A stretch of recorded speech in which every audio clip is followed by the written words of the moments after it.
The days are scorched and the nights are full of teeth. So for safety, get over here to the newest Fake Nerd Podcast, episode 236. My name's Ryan Oleopoulos, and I'm joined by my best friend combatants in the world, Sparks Witty. Man, that was an excellent intro. Thank you. Ben Magnet. Very, very well done, good sir. And Brandon T. McClure, Emperor of Outworld. Oh, man. I gotta be that guy? No, but he's cool. Oh, sorry. I guess he's bad, but he's cool. It is glorious. We're going to be talking about Mortal Kombat. Ben, go ahead. I was going to say, you know what all of us win? Friendship. Friendship. Yes. Welcome to the next episode. You're going to get more, Ben? What do you want to say? No, don't worry. I'll tell you guys later. Okay, we're here talking about Mortal Kombat 1 and 2, mostly talking about 1 because the other one's a he can pile of poopy poop, but I'm joined by my friends. We're going to talk about new stuff. Brandon, do you have anything to talk about before we get into it? Yes, I do want to remind everyone of our Patreon shirt, which is Stephen King is my best friend. If you want to be Stephen King's best friend, like Ben Magnet, it's only $10. It's $10 a month, guys. I gotta tell you, all week I have been thinking we screwed up that shirt because it should have said like sponsored by Ben Magnet or approved by Ben Magnet or something like that. Just to have the like little, oh my god, like a little stamp of him, but we badly Photoshop a thumb onto his usual Bumpy and Dick logo, and it's just like this message approved by Ben half Magnet. Covering his face. Man, yeah. That's the sequel shirt. We screwed up a little bit. That's the Redux. That's the Magnet cut shirt. That'll be the 1 year anniversary shirt. Yeah, exactly. Yeah. Well, of course, the Patreon shirt, and you should also check out the description because we have 2 articles. Ooh. By Mr. Ben Magnet. Look at you I got some work done this week. Holy shit! Click, clack, and clack. You want to say anything more about them, or is that it? No. I'll say some more. So yeah, both articles are from oldschoolgamermagazine.com. The first one was an article that I also had a Twitter poll up about whether gamers like to prefer buying their collections physical or digital, since the PlayStation Marketplace is closing for the PS3, Vita, and the PlayStation Portable later this summer. So that got a lot of people talking about physical v digital. I mean, all of us here are on Team Physical, but there are some times where it's like you kind of got to get the digital one, because if you look at certain things of the games, those are very expensive, but that's up there. And the other one is I reviewed Pac-Man 99 because that was a drop, and I'll be talking about that when I talk about my week. Cool. So yeah, they're both down there. Go ahead and read them. The game looks cool. And of course, Ryan's on Downright Annoyed. Mortal Kombat again. Yeah, guess what? Double dose of the MK today. I'm not mad about it. Too hyped for it. And you couldn't check out the stuff from the rest of our network. Guys, subscribe to this channel for a lot of cool stuff. We have a Fake Nerds watch of The Falcon and the Winter Soldier. Episode 3 it had come out this week, so it's in the description below. Episode 4 was recorded earlier today, so that'll be going up this week. But episode 3, down there if you want. Mm-hmm. And our final episode of Little Char and the Gang Webtoons Book Club is in the description below. We finished all the strips that were out, and we're going to call it and move on to another book. Check out what that book is in the same episode. Ooh. And then I released another episode of Conversation. I think this is my 4th episode now. This is with Sheila Nickerson from the Hardly Heroes podcast. I talked to her. I had a really good conversation with her. So that's down below. Yeah, it was solid. Heck yeah. Thank you. And Ken Knapsocks this week. Oh, I'm really excited about that. I'm so sorry. This whole time, like, Luna came down the stairs and she wanted to go back upstairs, but Astra wasn't letting her, and so she's just been like trying to edge her way around her to go upstairs. This big dog and this little cat. I've just been kind of watching it for a while. So we have like a little movie. That's awesome. No, it was a great conversation. I'm super stoked for Ken to be on this week. Yeah. Thank you. That's it. That's all the description stuff. So check out all those links. We got a lot of stuff coming. We do a lot, guys. We do a lot. Only more is coming. So who wants to go first for their week? I will. Heck. Yes, I love it. Take an initiative. Yeah. So I finished Gilmore Girls, and I do mean the show Gilmore Girls and the series Gilmore Girls: A Year in the Life. Mm-hmm. So it's all behind me now. And I'll just give some quick things about it because I kind of talked to Brandon about it. I definitely talked to my fiance about it. That show probably would have been better off just stopping at season 5. Womp womp. There's a lot of good things in everything that comes after. There is a lot, but the main characters, the main two who the show is titled for in particular, get taken on such really confusing and dumb paths that just contradict everything in their development that came before, that it's very hard to stay on board with them through the end of the run. You kind of get back on board with the mom, but less so the daughter in Year in the Life. There's still so many good character things. Like, I don't regret watching it. I'm happy for it. I'm glad that so much of it is there. There's stuff with Sean Gunn that like I wouldn't trade for the world, so I still want all that material to exist. Probably Melissa McCarthy's best role. 100%. She's practically not even the same. Like, the character is written to sound like her character when she shows up in Year in the Life, but it's not performed to be the same person. Like, it is so bizarre. It's like a different person came in and played the character. But it's her. But it's so, she clearly like went. I think something happened to change her voice, and it's never been more clear to me than watching the transition from the show to the Year in the Life how different her voice is. It's just gotten very raspy and everything. It's wild, and she just doesn't bring the same energy to it, which is a shame. But there's a lot of other great, cool stuff about that show. It's definitely suffering from a thing where it's 10 years after the show ended, but they are writing the story they wanted to tell that would have been season 8. So it feels like most of the characters are living through development that would make sense for like 1 year later. So it's not like 10 years. It feels later. like the next season. Outside of the fact that people have to be addressed for age, or everything they do with the grandma Emily makes sense for being a decade later because they had to, because the actor who played her husband passed away. So her whole story had to change from what they originally envisioned. But everything else is trying to follow these beats that they just didn't adjust. It sounds like they found the script for the last season and they just like dusted it off. I'm like, 10 years later, fine, it's all good. Yeah. Well, Amy Sherman Palladino was vindictive towards season 7 because she didn't do it. So she was just like, I'm just going to do my season 7. Hold up. If you're going to spill some tea, let's spill some tea. So season 6, they were asking for contracts to take them all the way to season 8.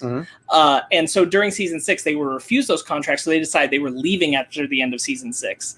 And so in order to make sure that they had to tie up the show after they left, they made it the most convoluted, confusing season possible. And they made the worst character decisions ever, which is why season 6 is such a slog to get through. Wow. And they did it on purpose to make it so that they'd have to find a way to finish the show. Tanking your own show, that's just so sad. It's so sad. It is wild. It is wild to watch that and know that and be like, yo, what is happening? Because it is like a hard turn into just like absolute bullshit in some cases from season 5. Wow. But overall, enjoyed the experience. Happy to have it. Gilmore Girls. If you need them to be there, they'll follow. They will. And I stand Luke, and I'll always stand Luke. And so there's that. Again, Sean Gunn, some incredible stuff. So I finished that. So in place of that, Megan and I had to find a new show today. So we spent today finding a new show. And you watched all of it. We watched all of season 1 today. And that new show was The Good Place. Yeah, that's good. Megan and I have been wanting to get to this one for a while. So we finally decided this is going to be our next one. So we buckled in, and we buckled in hard. And we've gone through, we just started the first half of the first episode of season 2 right before we started recording today. So I wouldn't spoil it for anyone. I'm not going to. Good Place. Fantastic. It's very good. Did you have it spoiled? Did you have it spoiled for you? No. No.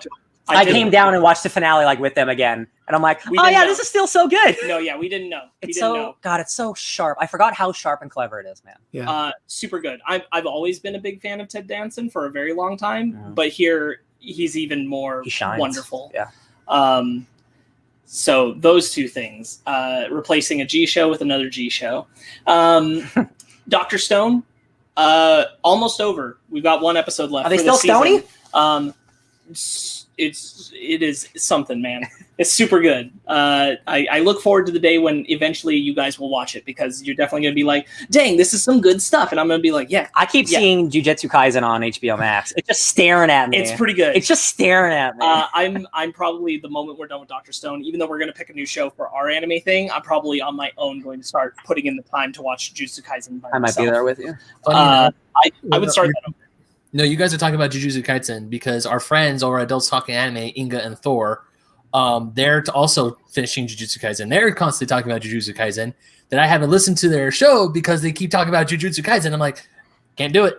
Yeah. It's the hot thing right now. It's solid. I don't know what happens in the second arc because we cut off right at the end of the first arc and before the second arc started for the season. Oh, did you do it for anime thing? Yeah, we were, Got it. and then we stopped because we really wanted to get to the second season of Dr. Stone, and we just could not commit to a whole more 13 episodes and then do Dr. Stone. Yeah.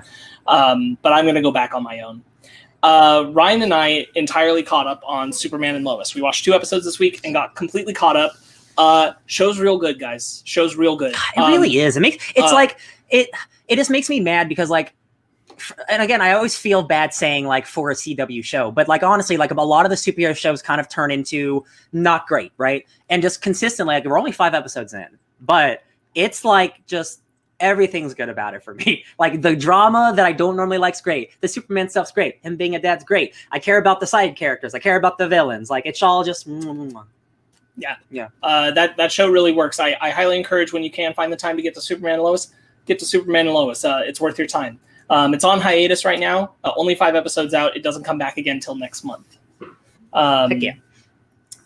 Also, real quick, sorry. It's got a great theme. Legitimately, like the new Superman theme, incredible. Truly, really good. I haven't told you this, Brandon, but they took pieces of John Williams' theme and then built it in a different direction. So you can hear the like beginning is the John Williams beats, and then it changes.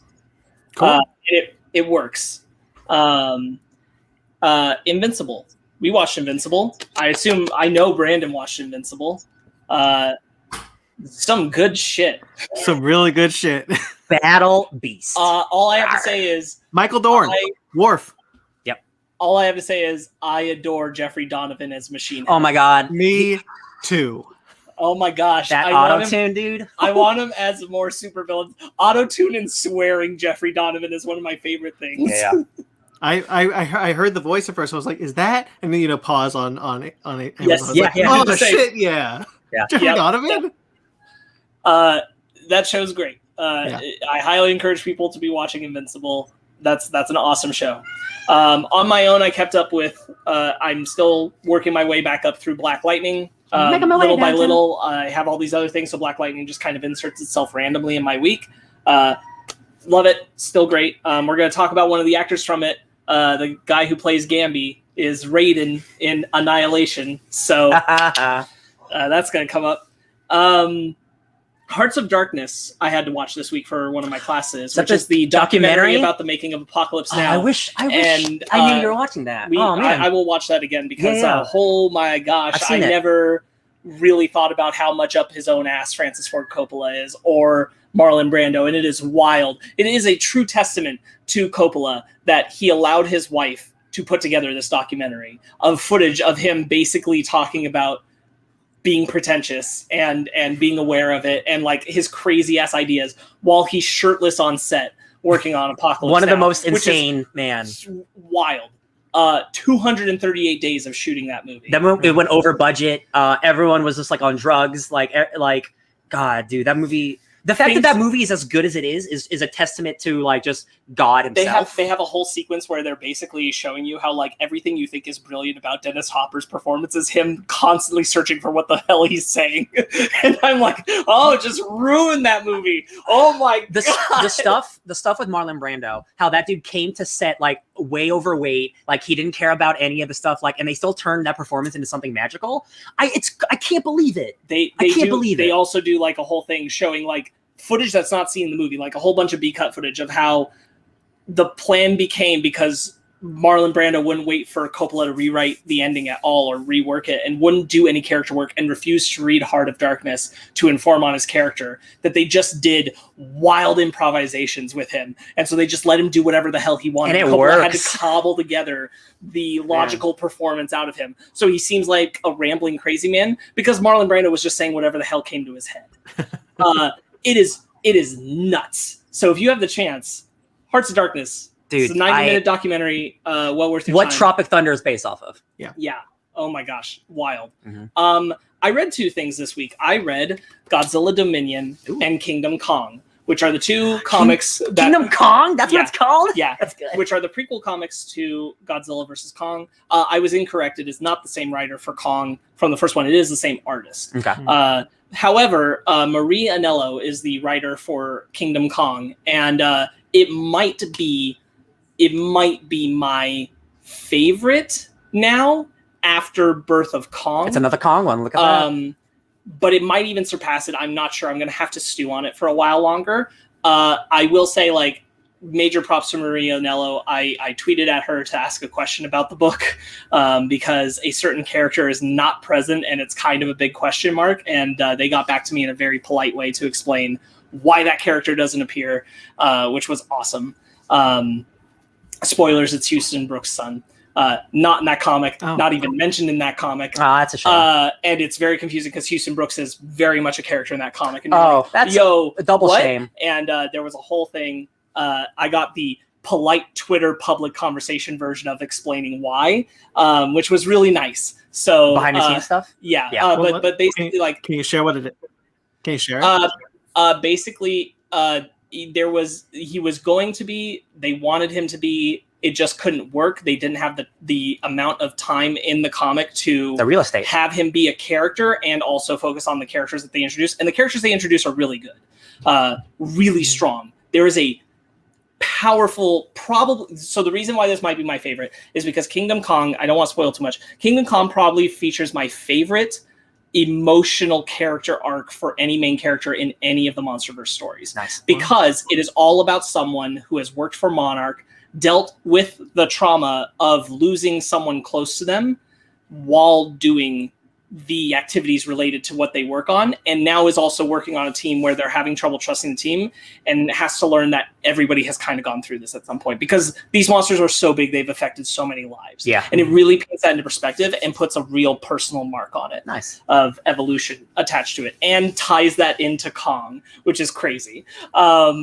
So really enjoyed it. Godzilla Dominion is also, I think at this moment, might be my favorite Godzilla comic. Any Godzilla comic? Of the MonsterVerse. Okay, there you go. It's certainly better than Aftershock. Mm-hmm. It and Awakening are kind of fluctuating a little. It's really, really good. It's all done from like third-person description. Is Hirazawa's son in it? No. It's all done from third-person description about like he is the man of the Dominion. The ocean is in his blood. That's how the whole book is written. Basically, okay. It's just describing Godzilla's relationship with everything around him. Really worked for me, honestly. Pretty good art, but really, really worked for me. There's some ideas in there. There's one concept about how Godzilla's spikes are shaped. That is the coolest concept of why Godzilla's spikes change I've ever heard, and I love it. I will not spoil it, but it's great. I'm a reader. So really happy with those. Are overall. they like 4-issue short ones too? Yeah. Okay. I think they're a little longer than the previous ones, but they're more or less that length. Okay. There's no clear issue distinction because they didn't release these. Oh, it's just a graphic novel. They just came out as trades, so it's just what it is. Gotcha. But I really enjoyed it. Nice. Yeah, they will probably come across future book clubs at some point. Cool. Falcon and Winter Soldier, there's a Fake Nerds Watch coming out, so you can check that out. Sad Man and Bird Boy. Close Enough. I watched some more Close Enough because that's just a nice little thing in there to help fill in some time. And that was pretty much my week as far as like media consumption. Pass the consumption to me. Oh, I got dysentery now. Shit. I didn't do a lot. I watched the last 2 episodes of the first season of Kingdom. Those are only 6-episode seasons, so I quickly realized jumping into season 2, it immediately starts like the second after the finale, and so I'm like, oh, they just shot this all at once and broke it up into 2 different seasons, which is cool. It's fine. I was like, well, 6 seasons is short, and then I'm like, okay, that's fine. Still great political stuff with crazy zombie stuff. The zombies evolve and do new cool things, which keeps the people on their toes. Still really enjoying that. Man, I really didn't do anything else this week, I don't think. Everything you said, I think I did. We did a lot together. I played some Fortnite. You did do that. I did play some Fortnite. Thank you, Memory Man. We played some Dead by Daylight. I started Right. Last week, this game came out called Outriders, and Outriders is a single-player game that requires an online. It needs an online service to play for some reason, right? So last week when the game launched, it launched on Xbox Game Pass. Because it did that, millions of new people had this game, and the servers were not ready. So people who had access to the game could not play the game. The problem is, this is a single-player game. This isn't a Destiny. This is a game that's like Gears of War of Halo. So when I booted up Outriders, I couldn't log in because the servers were unavailable. So I couldn't play the single-player game. A lot of bad press that first week. It's a shitty situation, right? But a smaller developer goes on Game Pass. They don't have the servers. Like, I can't get too mad. This week it's fixed. I started playing it. Outriders is a third-person shooter. It's made by the guys who made Gears of War Judgment. So it's a third-person cover-based shooter, but it also has like crazy space power. So it's part Mass Effect, part cover shooter. It's super generic. But that's not necessarily a bad thing. Not every story has to be wholly unique. It's about the Earth is dead, and you're a bunch of colonists who land on a new planet. And I'm not joking, guys. You find some black goo that inhabits your people, and you go into quarantine, and then you develop superpowers. I'm not joking. It looks exactly like the scene from Prometheus. I swear to God. It's like scene for scene. It's like this black goo rises, and this guy's getting sick, and I'm like, oh boy. Luckily, the gameplay is really fun. The thing is, like, it's a single player game and it's not super interesting. So like, it's definitely a game for multiplayer. So like, it's a 3-squad game. So like, since it's on Game Pass, I would like to play it with you. It's designed kind of live service style like Destiny. The thing is, it's not though. It is a regular game, but it requires you to be online. Isn't it a little closer to Division? No, because that's the same thing. No, yeah. I can play the entire game by myself, not touching anyone. Do the entire story like Halo. But you can also have campaign. You can also do it with 2 other people. Mm-hmm. That's what it is. But the servers don't work, so you can't even play the game. And this makes me mad. But I think you might like it because it's very Gears of War inspired. And the thing that I hear that's the best about it is the late game stuff. The closer you get to the end of the game is when more cool enemies come and you get really cool abilities. And like the gameplay I've seen of that seems really, really, really cool and really dynamic. And like that's the thing I want to get to. I just don't want to get there by myself. So I might not play it anymore. We'll find out. Also, I can't play it half the time I want to play it. It's just shitty. It's like, Brandon, you want to play Halo 1? You can't play it. You can't play it because the server's down. I'm like, then why do I even have the game? That just really bummed me out. And that's all I did. That's all I did. Yeah. Funny enough, Ryan, my roommate is playing Outriders right now, and he's been telling me, he's like, hey, you should download the demo and see if you like it. I'm like, maybe. The cool thing about the demo is it is just the first 3 hours of the game. So you can play just the actual opening of the game, level up your character, and then when you buy the game, you start from that point. So that is a cool thing that a lot of new games do. Oh, no, that's what I did when I got... No, because that's actually exactly what I did with it. With Trials of Mana, when the Trials of Mana game came out, or it was announced, they're like, "Hey, here's the demo, and once you get the game, you can just put your save data over and you're fine." So that's what I did. I think Dragon Quest XI did that too, and that had like a 5-hour demo. It's wild in this day and age to think of buying a game. Like if I purchased it, didn't play it on Game Pass, like buying a disc and I can't play the game. There are people who bought Outriders for the PS5 for $70 at launch and they couldn't play it. Jeez. I got the game free. Game Pass free, but like people bought the game for full price and they couldn't play it. And man, that company was having a bad week. And again, it's a smaller developer. I'm not. It's kind of sucks that Microsoft wasn't there to support their server problems when like Game Pass. Like, hey, do you want to be on Game Pass? Do you have the servers for this extra 5 million people? Small developer, and they did. Well, hopefully it gets fixed. I do remember the last thing I did. I started to watch an anime, but I can't call it an anime because it doesn't move. It's called The Way of the House Husband.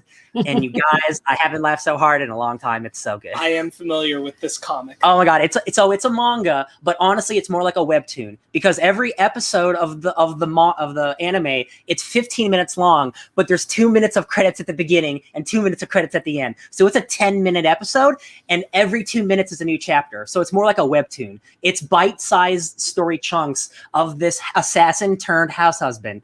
And it's really good. It's really clever. If you can get past it being like a motion comic, there's literally no animation. Like it just goes from panel to panel with just the mouths. I think the story and the characters are fun enough to get past it. I know a lot of people online can't get past it. I can. I just don't think it's a big deal because there's not a lot of action. It's literally people talking or like cutting up fruit. It's very funny. I only have experience not with the motion comic, but the regular comic. Yeah, but it's the same stuff. Yeah, but yeah, it's the same stuff. So in whatever form you can get it, it's entertaining. It's very much the type of thing where like Like, honey, can you take out the trash? And this super like built assassin with scars and dragon tattoos is like, oh, I'm gonna take the trash out, right? And then he just throws the trash out. And it's a lot of that shit. It's a lot of like him being at like he's learning how to make salads and stuff. And he's at like this conference and he's like with his little minion guy. And he's like, yeah, we're gonna beat the shit out of that salad. And he's like, watch your language. There's ladies here. And it's just like all that kind of like really ridiculous stuff. Like a lot of like fish out of water, but like he's a mass murderer. Really, really funny. Actually really wholesome too. Just it's not really gory or violent. Definitely check it out for a laugh. And that's my week in Ryan. Ben? Sure, I'll go next. So as I said earlier, Pac-Man 99 came out, and to everyone's surprise, because on Twitter they released a trailer for it. It's like, hey, here's the new Pac-Man 99 game. It's getting the 99 treatment like Tetris and Mario did. So people were like, oh yeah, that's cool. And at the very end of the trailer, it goes, by the way, this is coming out tomorrow afternoon at 6:00, so have fun. Everyone on so many retro gamers and video game people I follow on Twitter were like, what the shit? What? Ben, do you know why they did this? They did this because they just killed Mario. Yeah. Mario just died, and they're like, we got to get everyone off our backs. We need this Pac-Man thing out right now. Yeah, apparently so. I have seen tweets for that because, yeah, Mario 35 was only around from last September to end of March, and now here comes Pac-Man 99, which is actually staying. It's not pulling a Mario. But so I got it, and I started playing it. And and I want to say I went about almost 10 rounds until I finally got my first win. Nice. Waka waka. Yeah, it's really fun. I mean, you could read my review for all like the details of it, but it is really fun. It's really innovative, and I really, really enjoy it. So spent 3 hours getting to that first place, right, baby? What? 3 hours getting to that first place, right? No, it took me 10 rounds. That was like hour and a half. Oh, interesting. Because on your Instagram thing, the hour counter went all the way back 3 hours from when you started playing to when the first place picture went up. So really, it was 3 hours when oh damn, I didn't think it was. You blinked. You Pac-Man blinked. I guess I did Pac-Man blink. Shit. That people seem to be really liking that thing. It seems really cool. Ghost Pac-Man in there. Yeah. I remember because I looked at your story and I went, oh damn, he stayed up for a while to get that. I did. Apparently, I did. And so far, I haven't played it much this week. I actually haven't played it all this weekend, but I did sprinkle it throughout my week. And so far, I've gotten the title of Pac-1 3 times. Ooh. Yeah. We got some Fortnite wins this week earlier in the week, didn't we? Mm-hmm. Yeah, we got like 2 in a row, or like 2. Yeah, we got some snazzy, tasty ones. I definitely had a good solo recently, Ooh. Which was nice. Yeah. Yes. Yeah. So funny enough, in Tetris 99, I have never won. The closest I've ever gotten to winning was 3rd place. Whereas in Pac-Man, I actually won, and it actually feels really good. Nice. Good. So now you need to get that win in Tetris to be a real elite gamer. I do need to get that win in Tetris. Yes, I really that damn Tetris. I've gotten this close, but no. So Pac-Man 99 was there. Didn't play a whole lot of other video games. I mean, I played a little bit of Fortnite with Sparks. Last night I played a little bit of Overwatch. That was fun playing Overwatch with Sparks, Marty, and Pi, friends of the show. Can I tell you a really shitty thing about Overwatch and the PlayStation real quick? Boy. Woo! So Sure. honestly, we played Overwatch before, and I have the disc version, right? Yeah. I can't find the disc. I did find it eventually, but I couldn't find the disc anywhere and I was like, okay, whatever. Online on the PlayStation Store, it's on sale. The super duper edition's on sale for $20. And I'm like, okay, cool, whatever. I got the money. I'll buy Overwatch again for $20 and get like 10 extra skins, right? For like the super edition, right? I buy it, and then I go to click on it, and it says, please insert your disc. And I'm like, no. I just bought Overwatch. Because I already played Overwatch with the disc, it won't read the digital version that I bought. So I bought something for nothing. I just bought the skins. I did wonder, like, after if you uninstalled it and then installed the digital edition. I don't think so. I think if you remove the game data and then go to your PlayStation Store library where you purchase things, okay, and then you click the digital one you've purchased and installed that, then you probably see. I went to like my library, and it was only the Origins edition. There wasn't the Legendary edition that I bought. Right, but I mean, like, I think that's because your disc game was still installed. Okay, so you'd have to uninstall the disc data copy. It's really stupid. I don't trust it. Do that. I don't trust it, but you might be right. Yeah. Anyway, that's just dumb. Sorry, Ben. No, man, that is actually pretty shitty. That's horrible. Yeah, I got some new skins. Whatever. Yikes. So yeah, Pac-Man 99, played a little bit of Fortnite and played Overwatch again with the guys for a hot second. I finally caught up on some comic books.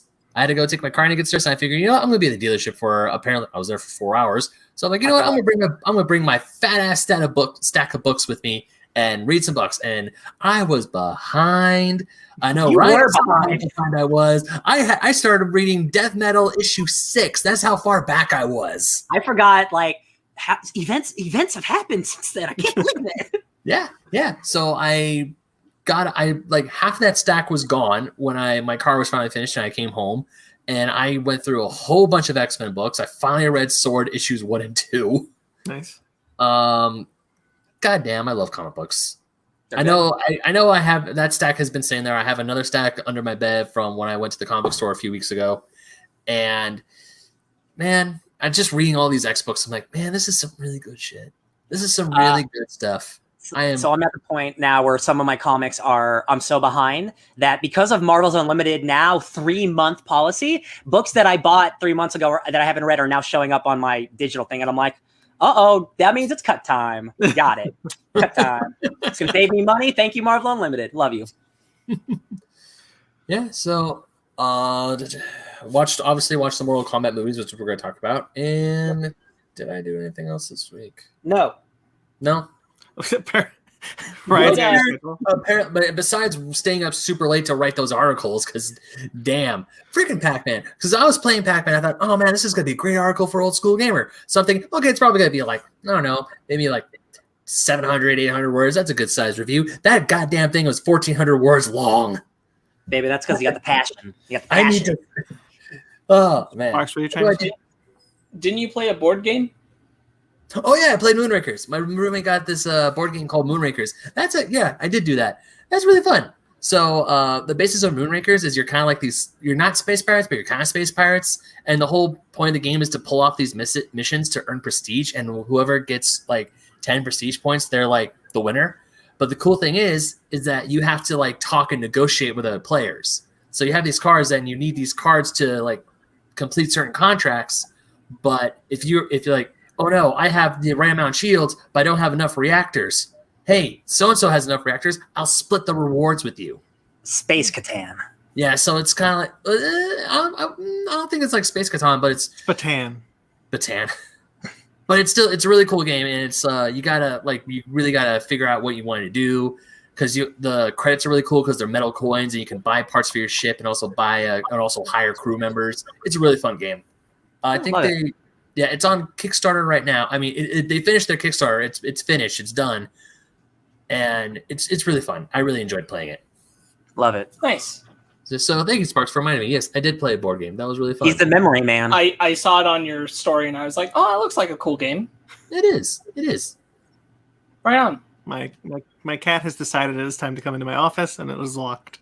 So I understand that. sorry, kiddo. All right. Dumb cat. Anyway, I also read some comics. I'm going to start with my comics.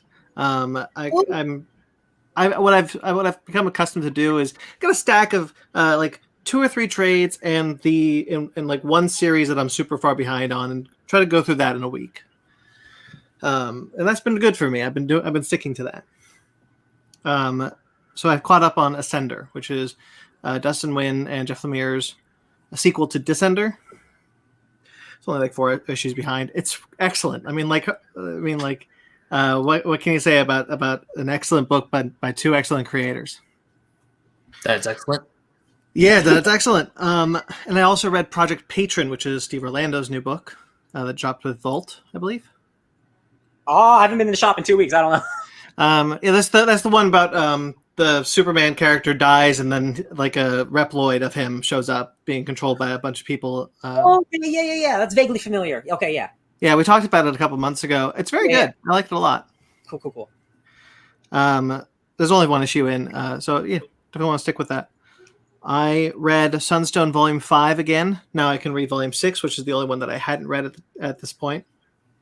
That starts the new arc, so I wanted to catch up on the last arc again. Volume 5, I totally forgot how good that was. That's probably the best in the series, and you can definitely tell that Stepan Cedric grows as a writer.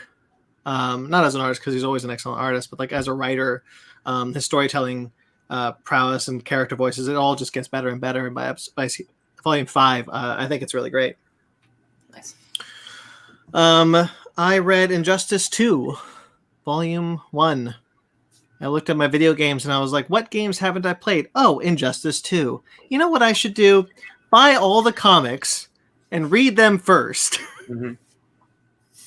So I did that. I bought all 6 volumes and I read the first Nice. this week, which is the first 5 issues, I believe. Hey, look, Tom Taylor, Brian Buccello, I think, is the artist. Brian Buccellato? Oh no, that's not Buccello. Oh no, he's a writer. Yeah, he's a writer. Bruno Redondo. There you go, Bruno. His also, he's on Nightwing with Tom Taylor. Look, Tom Taylor is excellent. We did a whole episode on the first Injustice, the first 5-year comics, and then the game. We did that a long time ago. Many moons ago. Man, that was one of our most ambitious episodes, because we were like, you got to read a lot of comics and play a video game. Hell yeah. Those are fun. But yeah, so I decided to do the same for Injustice 2. Great. Nice. Love the volume. Cool. Then I read Godzilla Rulers of Earth, Volume 2, the complete collection. This is the final run of IDW's Godzilla comics, and Rulers of Earth in general. Really fun. It's not as good as the first series, much better than the second series. It's just kind of, like we talked about Godzilla vs. Kong in the review, kind of embraces the ridiculous of Godzilla's world, with good human characters, a fun alien plot line, ancient monsters like King Caesar. It's really cool. There's a concept in it that they try to use all of Godzilla's history, like design wise. So you see it like Batra, the Godzilla against Mechagodzilla movies version of Mechagodzilla with Mogira from Godzilla versus Space Godzilla. Mm-hmm. And then the 1970s Godzilla versus Mechagodzilla, Mechagodzilla shows up as the cheap alternative to the big cool one. And so the Russians made that one, right? Oh, Aliens made that one. Oh, no. I'm talking about in the comic book. Oh, and the comic book Aliens made that one. Oh, okay. No, because I remember Russian aliens. No, because I remember when I was reading the book, there was a cover of like the old 1970s Mechagodzilla. Yeah. In like, and a bunch of people it was like the Soviet era, so a bunch of people were waving Soviet Union flags. I was like, yeah, oh, because because the alien is trying to sell it to Russia. Okay, that's why. Because what he's doing is, so humans made Mechagodzilla, and it's like the fancy, cool 90s and 2000s one, and then they were like, then this other one was like, hey, don't we all want a Mechagodzilla? For the much cheaper price, you can get this one, and it's the 1970s For Mechagodzilla. a limited time only. And like the whole point is like he could build a lot of them because they're super cheap. Mm-hmm. I love alien car dealers just selling Mechagodzilla. That sounds awesome. Yeah. That's a concept. I love it. But they're trying to take over the world also. It's, I don't know, it's stupid. It's fun. They get Orga and Zilla and King Caesar's in it. Some great monsters. Both Gigan versions. Yeah. You mean with his big big chainsaws? Yeah, you got the scythe, and you got the chainsaw version. Yeah. You get Godzilla teaming up with Space Godzilla to beat back the alien invader monsters. That's not canon. It's really fun. I liked it a lot. And then the sadistic Korean chicks who are Batra's twins, quote unquote, from Kingdom of Monsters show up, and they're awesome. Hell yeah. But this week was also Star Trek First Contact Day. That was Monday. Paramount did a whole big thing, Star Trek conventions. What it is, for those of you who don't know, is Zephyrin Cochrane. On April 5th, 2063, we will make contact with Vulcans after Zephyrin Cochrane's successful Warp 1 flight. Thank you, Zephyrin. Played by James Cromwell in the movie. That movie's really great. It's by far my favorite Star Trek movie. Often lauded as the best of the TNG era. It's personally my favorite, as I said. Yeah, I really like that movie. I just always kind of got to shout that out every year because I do watch it every year on that day. Nice. Is that the movie where Picard goes, "The line must be drawn here"? Yes. Okay. Can never be farther. When he's quoted as being Ahab to the Borg's Moby Dick. That doesn't sound right. I get what you're doing. I get you. Yeah. And he flips out, and then it goes, "The line must be drawn here. This far, no farther." It's good. It's good. Yeah, I like the movie. It's a great movie. Excellent. It is a good movie. We reviewed it, I think. We did. Way back when, in the early West days of the 5 years ago, in the pre-Sparks era. Yeah, for leading up to Star Trek's 50th anniversary, hot dog. we did the best Star Trek movies, starting with Beyond, ending with Beyond, which was coming out that weekend. Ended with Beyond. We started with Wrath of Khan. Yeah. Ooh, baby, good. That was the first time I realized that my girlfriend and I might not be long for this world. It's been 5 years, so who knows? Maybe I was wrong. Yeah, there you go. You never know. Because she was like, I don't like Star Trek. 4 years later, I got her into Star Trek. So there you go. At the end, I won. Life has a way. I went to a movie theater for the first time in a very long time. In a year. Bloodshot was the final movie I saw in movie theaters last year. It's always been a stain on my existence. Hey, could be worse. Could be worse. Bloodshot, I guess so. Bloodshot was totally fine. It could have been Crimes of Grindelwald. It could have been Crimes of Grindelwald. Could have been The Rise of Skywalker. Oh, you guys are hurting me. Thank you, Vinny D. That's all I'm saying. Thank you for Bloodshot. You're totally fine. 6 out of 10 movie. Yeah, so I went to the movie theater. It's AMC is probably overdoing it with the COVID safe, which is actually a good thing. I'd rather them be over safe than under safe. Yeah, and that was really great because we did it and we were like, I do feel safe coming back because they've done all this like COVID safe stuff with you can't buy your popcorn, but you also can't get your own drink, and they handle everything for you in this like funneled line. And then they pair off the seats so people don't sit next to you and are safe and behind you and whatnot. So, question: what if you're going with a group of like 6 people? Can you still all sit next to each other? Yes, the groups can sit next to each other, but then the seats next to them and behind them are going to be blocked off. Cool. Okay, just making sure. Yeah. Or you can rent out a movie theater like we are doing. It's hella cheap. Very excited. Yeah. Yeah. So I wanted to see a movie in the movie theater, and because we're vaccinated, we decided to risk it. But we saw Nobody, which is the Bob Odenkirk, John Wickish movie. Wickian. Also written by Derek Kolstad, who for me has yet to lose. I didn't realize he also wrote this movie. That's so funny. He has just like, this is who I am. Yeah. Right. It's a lot of fun. It's definitely not the next John Wick. But Bob Odenkirk's really fun in the role. Christopher Lloyd's in it, and he's got a great role.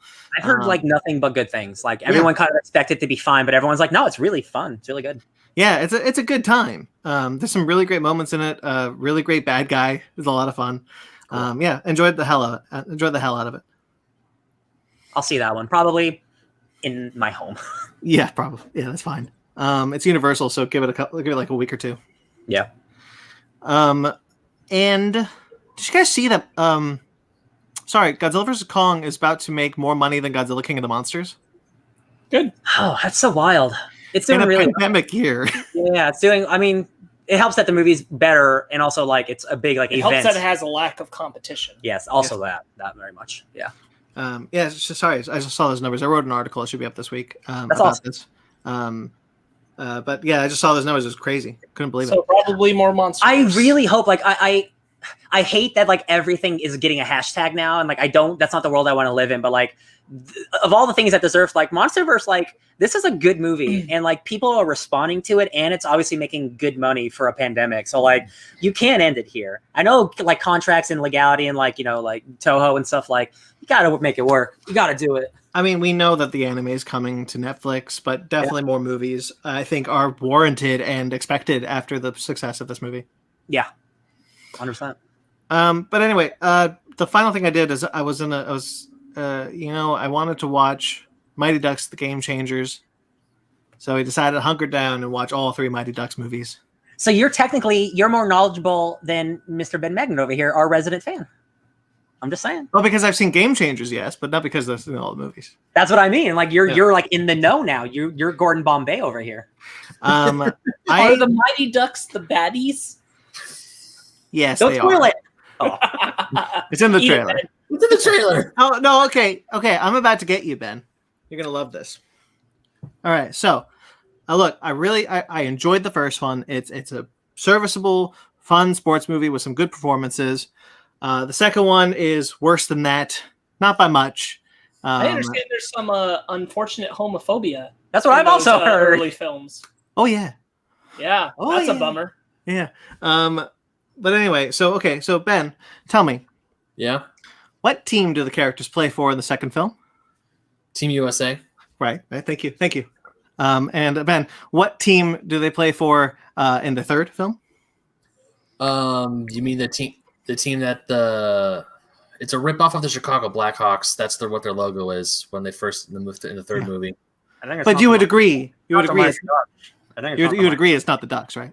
Yeah, it's the Ducks team, but okay. I see what you're getting at. So Ben, what was your problem with Mighty Ducks Game Changers? I see what you're getting at.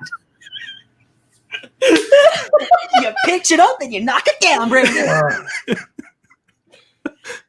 Ben was playing off the fact that none of us were really aware of the Mighty Ducks movie's chronology, but now Brandon has him up against the ropes to say this has always been the story. But so in D2, even though they're still quote unquote Team USA, it's still Gordon Bombay's Ducks team with a few added players. And at the end of the movie, they do wear the actual NHL jerseys that the real team would eventually get. Right, Ben. And they do say, and at the freaking trivia, the arena where they play at is where the Ducks are back in the days. It was called the Arrowhead Park of Anaheim. Now it's the Honda Center. But they do say, "We will quack you." So they are the freaking Ducks in that end scene. Ben, They are Ben, the At the end of the movie?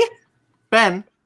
Right. So at the end of the movies, but at the end of both movies, they are Ducks, right? The Ducks, yes. Right. So Ben, what do you think is going to happen at the end of Mighty Ducks Game Changers? They're going to become the Ducks. They're going to join the team. I don't know. They're gonna say we will quack you. You hit Ben's Mighty Ducks button. I did. And I'm not I even didn't. a Ducks fan. I'm a Kings fan. Anyway. Do the Kings have a children's franchise? No, but we do have 2 Stanley Cups over the Ducks' third. Suck it, Anaheim. Take that, Oh, no. Gordon Bombay. To the Take Kings that, say- fictional characters. To the Kings say we will knight you. We will make you. No, because there's Ben. a hockey team called the Golden Knights, but we're getting way off topic. Anyways, yes, Brandon. Ben, This is funny. all I'm saying, Ben, is that the Mighty Ducks haven't been the Mighty Ducks. The Game whole point of Changers- the third film is that they can't be ducks. Quack, quack. Um, Quack me if you got him. yeah. Anyway, I enjoyed the franchise enough. That's why I haven't seen D3 in years. Though the My Ducks film I actually do go to a lot, or used to, is D2 only because that's the one we had on VHS, and that was the one I liked the most. I don't think I've seen any of those movies. Look, they're fine movies. The third one's the worst. It just kind of progressively gets worse.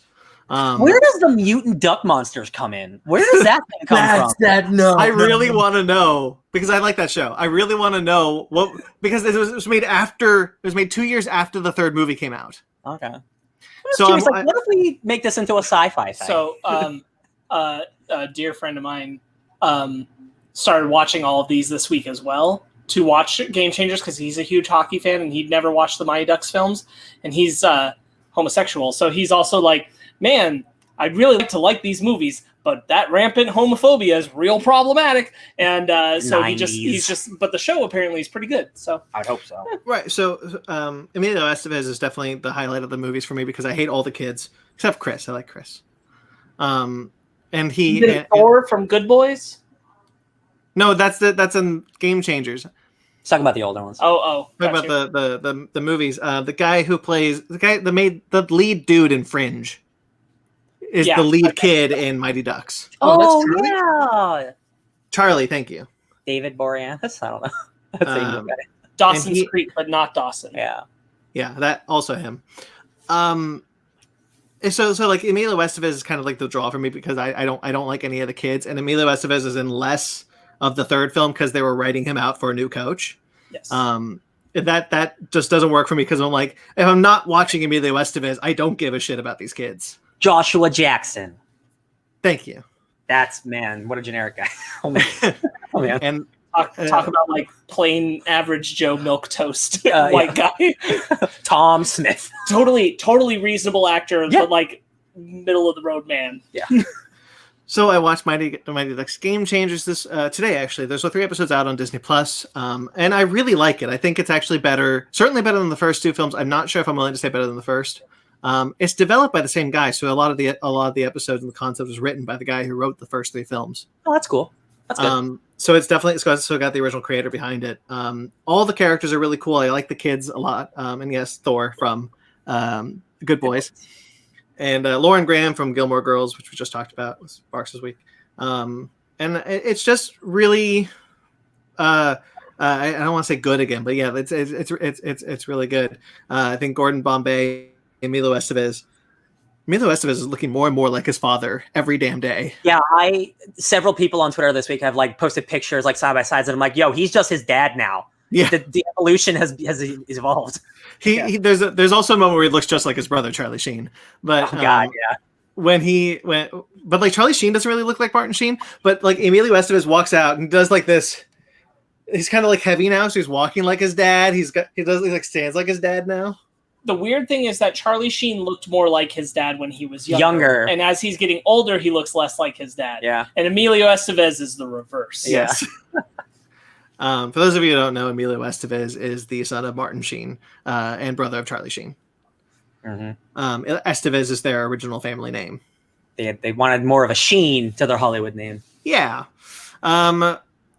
It's really cool to see Emilio Estevez do something like this. It's kind of a retread of the first movie, but you are starting to understand why Gordon Bombay reverted. Something happened with the Ducks specifically to make them dicks. Is this a Last Jedi situation? It's a Cobra Kai situation mixed with the Last Jedi situation. Yeah. Okay. Which I find it to be more enjoyable than Cobra Kai already. Only 3 episodes in. As much as I do like Cobra Kai, where it is now, I'm not a fan of its beginnings. But especially Ben, as a Mighty Ducks fan, you'd really like it. You'd really like it, dude. I hope you watch it. I hope you give it a shot. I should watch it. I should. You should. That's my week. Brandon can't be the new Mighty Ducks guy. It's got to be you. I'm gonna watch it every week, Ben. He's gonna watch it every week and have it memorized. Yeah, it's a lot. It's good. I like it a lot. I think you guys should check it out, especially Ben. All right. Love it. And that is my week. Shall we get into our? It really does make sense. Brandon is the biggest sports fan on the show, so That's true. It's gonna stick. Brandon, don't start reading Stephen King books, because then you're just taking all of Ben's shit, and I'm just like, you reminded me.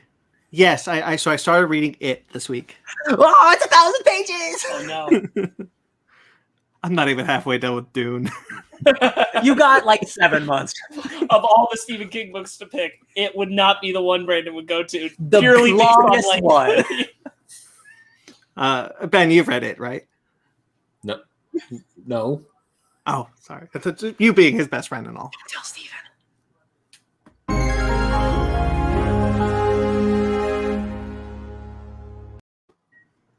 Hi, Ben. Oh, Downright Nerdy is on the chat. Mortal Kombat. All right, let's Come back back to to news. like an hour of news we got to get through before we talk about Mortal Kombat. Right. So some bad news up top. I heard a prince died this week. Yeah. Oh, I thought you were making a joke, but no, I guess that's actually true. Yeah. No, that was the thing. I actually saw. I was writing an article for Old School Gamer when the news hit on Twitter because I have a bunch of followers out in England, and there's like I knew about that before like my official like little news thing came on my phone. It was like Prince Philip passed away. I was like, oh, that sucks. Cool. Yeah, but does it, Ben? I didn't say it, but One of the OG colonizers has passed. hell yeah, married his cousin. Yeah. Great guy. All right. But really, that was just kind of I forgot. Honestly.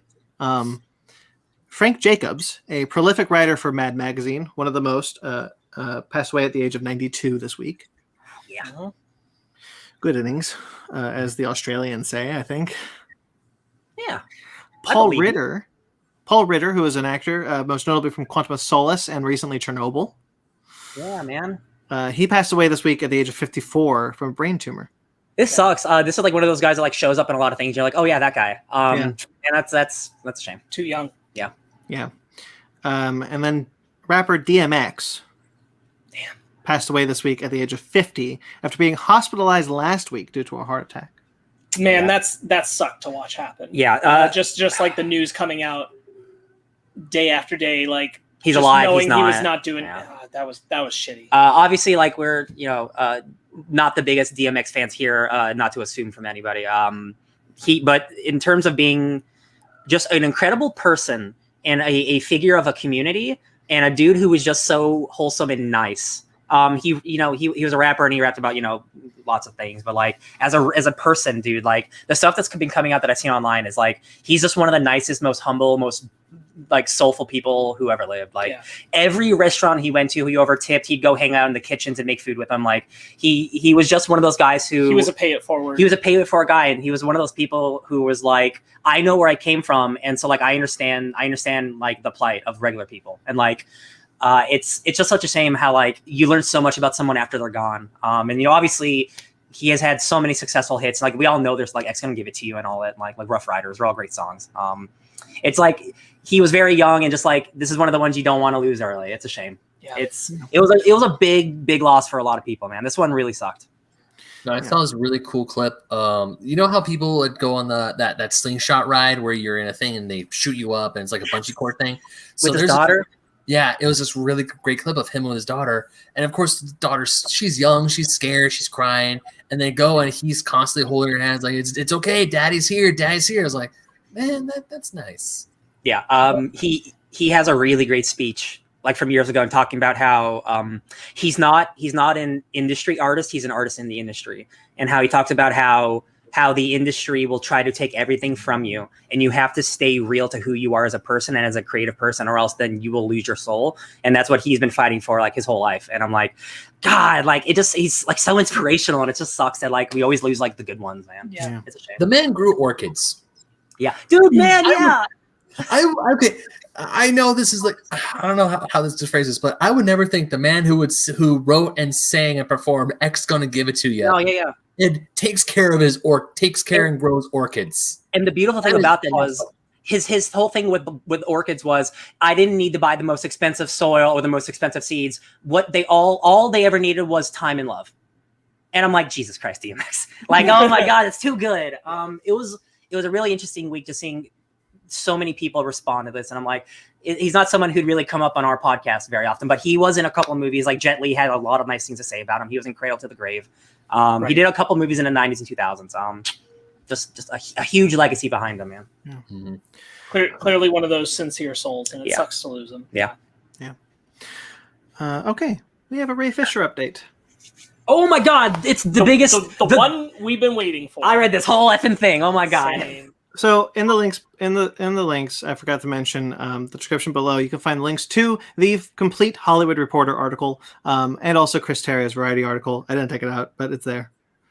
It's so much. Oh man, I forgot about the Terrio stuff too. Oh. Yeah, both those came out this week. Definitely want to read the Ray Fisher one. We're not going to obviously read it here, so definitely check it out on Hollywood Reporter.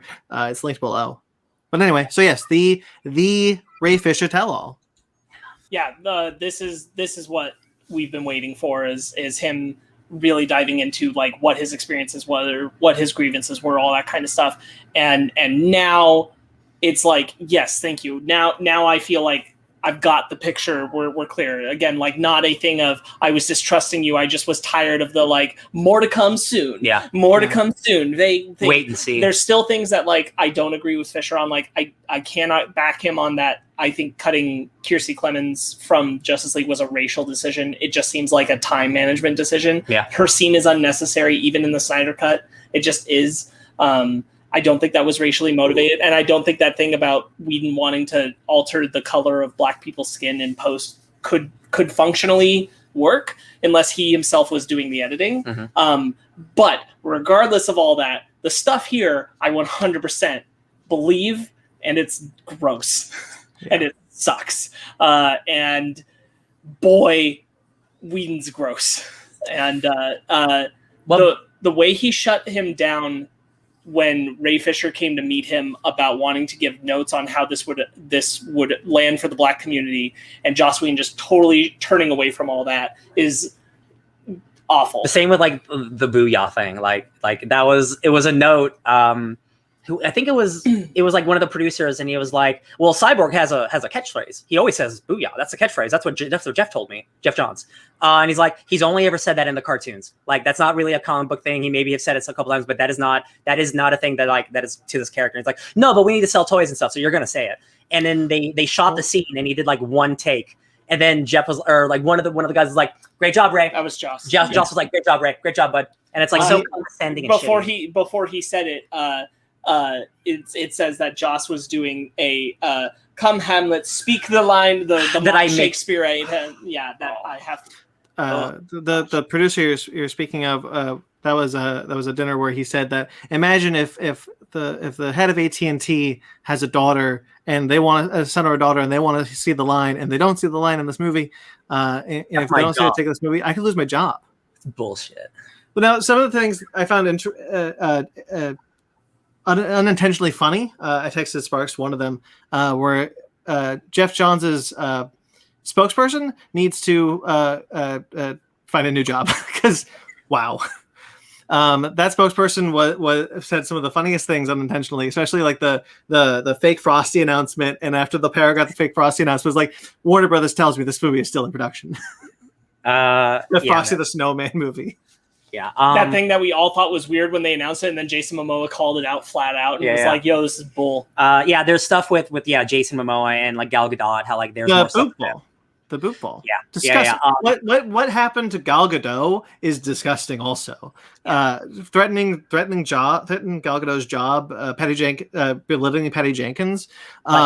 Saying he's gonna make her look stupid in this movie if he doesn't like say the lines that he's making her say. Yeah, and then like the what I sarcastically call the hilarious boo ball because it's so funny. The how Gal Gadot and her stunt double both refused to do it. Because they didn't want to do it, and like locking them in their trailer to try to be like, I'll let you out if you do it.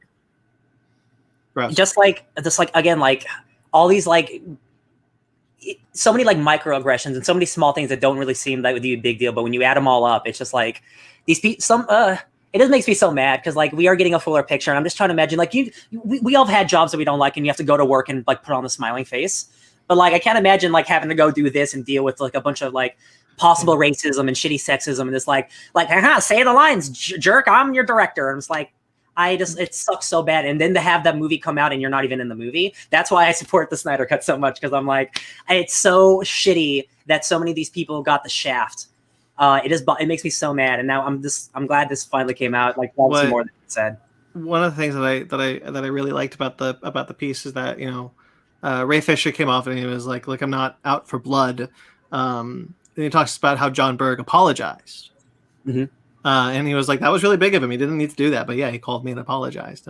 That's nice. I really like that. I also good on John Berg to like read the writing on the wall and just apologize. Yeah. Yeah. It's going to be interesting how this reflects on Warner Brothers going forward. It's pretty clear, like you've got to kind of believe a side in this at this point, and I think most people of public opinion are going to believe Ray Fisher's side of it, and it's very much a, regardless of how much they might try to say Hamada had nothing to do with anything, regardless of how much Hamada might have had to do with any of it, like it's still there's all this janky ass crap with the detectives when it changes over and all that kind of stuff, and the sharing of information is real weird. Yeah. Ben, did you read it? You haven't said anything. I have not read it. No. Okay. But just hearing what you guys are have to say about talking about it, and it really sucks. It really, really freaking sucks. And I do wonder I do wonder what's going to happen because Warner Brothers is very clear that they want to protect Jeff Johns. The way that just all the ways they handled this, throwing everyone under the bus except for him. Yeah. I do wonder what this is going to do to his career. Yeah. Well, his comics career is going to be fine.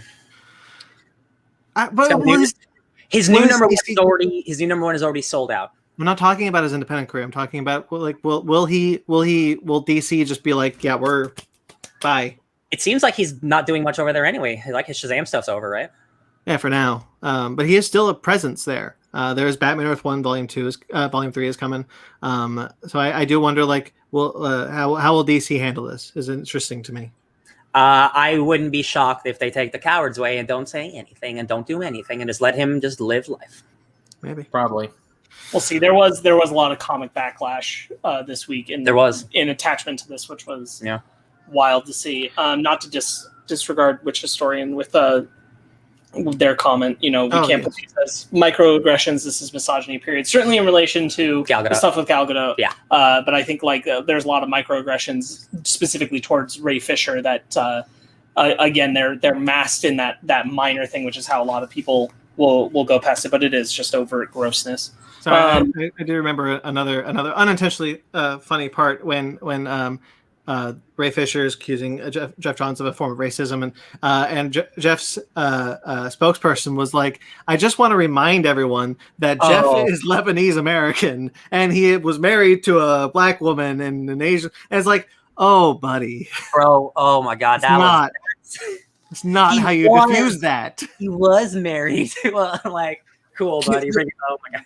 The phrase, the key word in that phrase is was. It's not even that. It's just like this publicist is like, what can I do to make him seem not racist? He was married to a black woman. Brilliant. And currently married to an Asian woman. Okay, yeah, he's absolutely not racist. He can't be. It's possible. No, of course not. That's how that works. I love it. It's so funny. It was very funny. I don't know how much we want to say about this, but Chris Terrio also had an interview with Variety this week. I read the whole thing. I was actually kind of shocked. I didn't expect. I kind of figured most of the story stuff was kind of on him and them, but like it looks like Warner Brothers was a little more involved than we thought. Right? That's like Warner Brothers had like a darker idea, right? Yeah. Yeah, there's a lot he talks about. Obviously, throwing Warner Brothers under the bus, and in many ways, rightfully he should in some cases. But he does admit, like, you know what, if you don't like how I write, that's fine. But like, some of these things were like not my decision, and how he definitely paints it as like this was a fight to get Batman v Superman and Justice League made the way they are every step of the way from Warner Brothers. And I believe that for better or worse for either of those movies. Yeah. I'm glad he's going back to smaller films, though. I personally do not think he's cut out for the blockbusters. For real, that dude won an Oscar making. I don't know if he's cut out for writing. No, because Argo's really, really good. I really like Argo. One good, five bad doesn't make it. I don't have a 5 bad. 5. 4 bad. What's the 5th one? Wait, Batman v Superman, Justice League, Rise of Skywalker. What else? What are the other 2? Gotta pull it out. Okay, we gotta prove us wrong, of course. We'll figure this out, guys. Don't worry. Listen, he wrote Argo, and I think the movie's incredible. I really like Argo. I agree. His blockbusters are bad. Also, studio interference seems to keep fucking him. Oops, sorry, keep pooping him over. There's always like, how much do you want to? How much is the blame? He wants to take the blame completely off of him, but there is a sense like he is the writer. I'm sure there is some blame there. And look, we all saw Rise of Skywalker. Yeah, he also probably still wrote that Martha line. So yeah.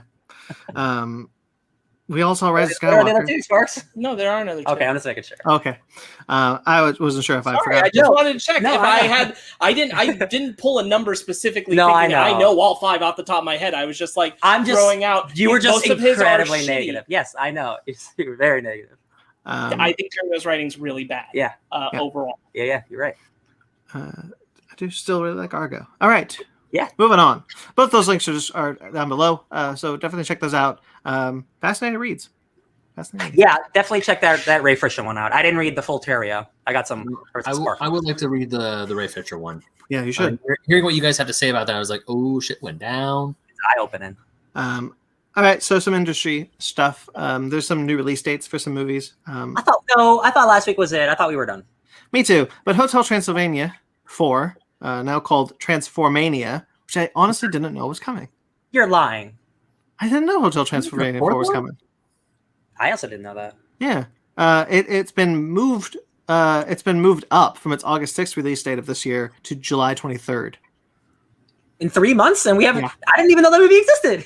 Yeah. Crazy. You guys like those movies? Do those movies do well? Like I don't know. I think they're fine enough. First one I really enjoy. Second one's okay. I haven't seen the third one. I like them. Yeah, I like them all. I just don't know like how like because I just like don't know that world. I don't know how. They've clearly done well enough. Yeah. This is supposed to be like the end of Gendy's story, so cool. I like Gendy Carter's I like these movies. Oh, he's got an arc. I was actually about to ask if he was going to be involved in it. If he was going to be involved in this, so yeah. So he's not directing this one. He directed the first three, but he's still working as a writer and executive producer on this one. Interesting. At least he's still working on it. Weird that he's not doing like if he has like a plan, he's not doing the last one. I don't know why he's not directing it. I think. Oh, there we go. Oh, there he goes. You're back. You're back. Oh, he was back. In slow motion. Gendy Tartakovsky, director of Clone Wars, the 2D one. Hello, Brandon. Are you speaking now? Am I back? Yes. Yeah. Okay. Okay. Whew. Top Gun Maverick has been moved from its July 2nd release date to November 19th. Oh. Okay. Okay. I forgot about it. Real quickly, I want to bring up Witch Historian in the chat. Says, let's be real, blockbusters these days often are. You are allowed to have that opinion. I think most of us won't share it. I give everything a chance. I'll say that. Yeah. Mission Impossible 7, which was originally on the November 19th release date, has been moved to May 27th, 2022. So a full many months. I for a second thought you were going to say May 2021. I was like, we're going to see a new Mission Impossible in a month. Baby, give it to me. But no. No, sadly no. Which also moved Mission Impossible 8 from its November release date of 2022 to July 7th, 2023. Okay. So. Give me more of those, please. Yeah, definitely. I'm so excited. Sony Pictures has entered a deal with Netflix that will Netflix will be the exclusive home. Well, not really exclusive because they can make new deals with other streaming service, but for now, exclusive home for all their future movies. We were talking about how like, oh yeah, Sony doesn't have their own they don't have like their own HBO Max or whatever. They're just going to use Netflix, I guess. Yeah, that's sure. Smart. Yeah. Does that mean what about the Spider-Man movies?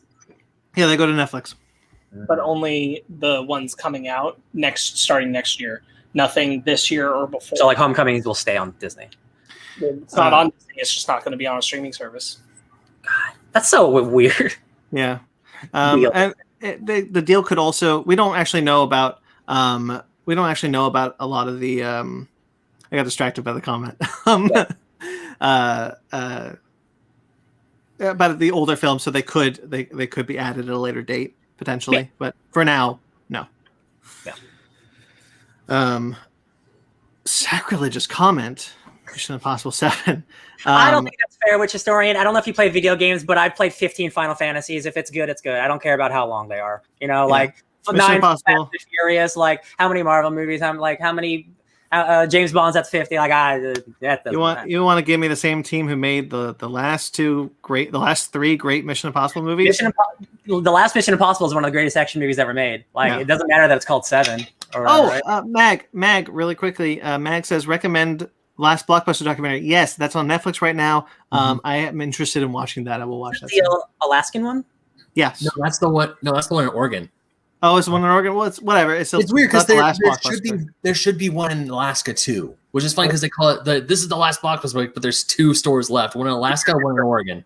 If you watch John Oliver, he sent like Russell Crowe's like jockstrap to the Alaskan Blockbuster as like memorabilia. So it's really the last blockbuster. I'm just saying. All right. I mean, there's 2. One can easily be accessed. The other, you have to go through a lot of hoops to get through. Ben. It's okay. There's a documentary on Netflix. I know.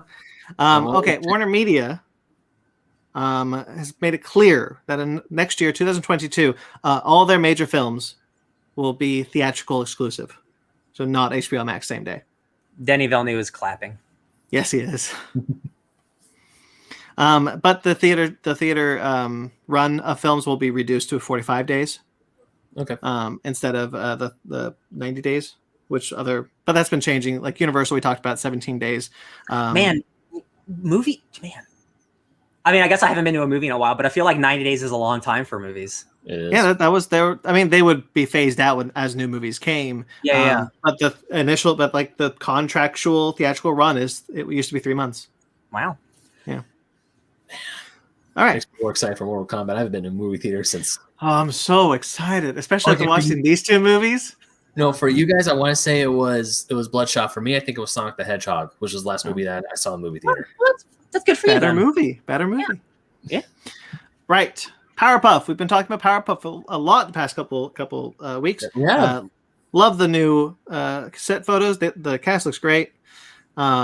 Listen, hold on. If you're gonna do that, people on the internet need to settle down, because those are out of context photos that we don't know what those are. That's not the costumes they're gonna wear the entire show. People have never seen behind the scenes photos ever before, apparently, because this happens literally every time behind the scenes stuff comes out. Settle down, you jerks. Jesus. What's the blonde? I forgot her name. Bubbles. Doing her like Bubbles pose. Love it. I think it looks great. Yeah, like it's a dream Legitimately. sequence towards them, just like doing something like that's not what they're wearing the whole show. Or that's their initial superhero clothes. Like, yeah, it's sure. Yeah, it's not bad. I'm being serious. I actually thought it looked good. I'm excited for the show, honestly. Tom Kenny, SpongeBob himself, the original narrator for Powerpuff Girls, will be reprising his role as the narrator. Awesome. That's insane that they're doing that. That's cool. Yeah. Who's the mayor? Who's the mayor? I don't know, but it'll be nice to sit down for Powerpuff and be like, the city of Townsville. I was like, this is good. Yeah. Robin Lively, who was actually the love interest in Karate Kid 3, which is fun, has been cast as Sarah Bellum, the mayor's assistant. I was literally about to ask, are we not going to see? Is she going to be super tall? And we're not going to see her? Right? We're just going to frame her from the neck down. You just see her hair. Yeah. I hope so. You see her face once. Yeah. She's described in the show as a warm and witty career woman who has a complicated romantic history with Drake, Dr. Utonium. Ooh. Always a friend to the Powerpuff Girls, she has remained close to them since childhood. Cool. Oh, if this is a sequel, what if now she's the mayor? Oh, yeah. Because there might not be a mayor because he's old as hell. Yeah. I'm okay with that. Mayor Bellum. Look, I'm excited for the show. I hope they pull it off. The mayor is one of the hardest to translate characters. I couldn't even imagine. He's super short, big ass Monopoly Man monocle. Constantly like, open this pickle jar. The pickle jar joke is really funny. I remember. The one I always remember is one of the early episodes when the mayor babysits and he falls asleep, and so the girls go out and save the day. And Drake, apparently, I didn't know that was his first name, comes in after his date, which I think is supposed to be Medusa. Sedusa. And he like wakes up the mayor. He's like, "Mayor, wake up!" And the mayor just screams, "My life is a lie!" Oh yeah, I remember that. Didn't get it as a kid. Jeez. Anyway, are the original episodes up on HBO Max, or are they somewhere else? I don't think they're on HBO Max right now. I don't know. Yeah, because seeing all these, I think the only Powerpuff Girls on HBO Max is the modern cartoon, the new one. No, because seeing all these old clips of Powerpuff, like when they bring their friend over for kindergarten, and she's like, and Bubbles is like, "Oh, he made it. It's okay, Professor. I was an accident too." It's like it appears to be on Hulu when I was a kid. Hulu. Oh. Okay. Look, thank you, Ryan. All right. Indiana Jones 5 had a big announcement this week when they announced that Phoebe Waller-Bridge will be cast as the female lead of the movie, and of course, they will clarify that John Williams himself is going to come out of retirement once again to score Indiana Jones. I'm going to be... I just, because we were talking about Powerpuff and something struck my brain, I wonder if we'll ever see the Justice Friends. Oh, yeah. For those who kind of pay attention, Tartakovsky's cartoons are slightly linked from that era between Dexter's Lab and the Powerpuff Girls by a string of heroes known as the Justice Friends, and with the Infraggable Krunk. And I wonder if some of these dudes might show up. 100%. No way they don't. It's a CW. This is where you get the psychic hero Monkey is a member. Major Glory, Capital G, who plays the rock instruments with his powers. He's the Thor ripoff, who's the metalhead, right? Yeah. Man, I haven't thought about those guys in so long. That's crazy. I know. It popped in my head, and I'm like, yo, it would be dope. Val Halen, that's his name. That's a good name. That was a good call. I forgot about that. Oh man, goddamn. Definitely. I would love to see the Justice Friends show up. Yeah. All right. Indiana Jones 5 though. Phoebe Waller-Bridge. What do you think? I wasn't too excited about another one. Like, I'm sure it'd be good. I'm sure it'd be fine. Is Spielberg coming back? Do we know? No, it's James Mangold. That's right. Cool. Okay, that's cool. That makes me actually more excited now remembering that. This is the type of news that makes me get on board this movie because you know her. Mm-hmm. She is so whip smart, so funny, so charismatic. Like, I don't even know what this movie is now that she's like the lead of it. What? I'm so excited. It's gonna be. This movie's already immediately 100 times funnier just by her being in it. Phoebe Waller-Bridge, having written the best season of Killing Eve, which was the first. Her show Fleabag. She was L3 in Solo, a Star Wars story. She's about to have her show with Donald Glover for Mr. and Mrs. Smith. She's written that James Bond film that's about to come out. Yeah, she's super hot right now. She's great. So her being involved in anything probably means it's got some good quality to it. Yeah. Talked about a bit how James Mangold could, I don't know if will or should, but could make this like an Indiana Jones version of Logan. A last hurrah for Indiana. Not as violent. I remain convinced at this moment that this is a prequel to Crystal Skull. Oh no. Okay, that'd be cool. But if it is the kind of last hurrah of Indiana, I hope that we pay off the only thing that I liked from Kingdom of the Crystal Skull, which is that he and Marion got married. Yeah, Mutt. Leave Mutt out of it though. I hope that we get to see Marion in this movie. Yeah, sure. Somebody posted something funny on Twitter, like Indy was born in like 1899 or whatever, and if you look at the trajectory, like in the 70s. How the movies have gone, it would be in the 70s, so he could go see Star Wars in 1977 as an old man, and then that would be like, maybe that's too cheesy, but like I'd be into it. If George Lucas and Steven Spielberg were developing this movie, probably would see that. Oh my god, yeah, they cameos themselves de-aged. Yeah. She-Hulk has cast Renee Elise Goldsberry from Hamilton as a character named Amelia. Ooh, who knows? So we don't know who that is. That show starts filming soon. So does Moon Knight. Have you guys seen the behind-the-scenes stuff of Moon Knight? It's cool. Oh my god, I don't know if you've seen. Oscar Isaac's been training, and he's been posting all of his training videos. Boy, that dude's doing his own stunts. Holy shit. It looks so good. He's beating people up. And then for Borderlands, guys, Borderlands started filming this week. Oh my god, I can't believe it.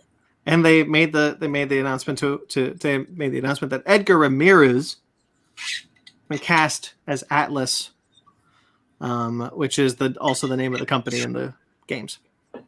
Okay. Edgar Ramirez is Brandon, you know him. He was Ares in Wrath of the Titans. Yeah. I don't know what he's been in that you guys have seen. Yeah, that guy's really good. He's a good, intimidating actor. I think Atlas is more of like a business personality guy. So we'll see how it goes. He's like a good actor. So we'll see how it goes.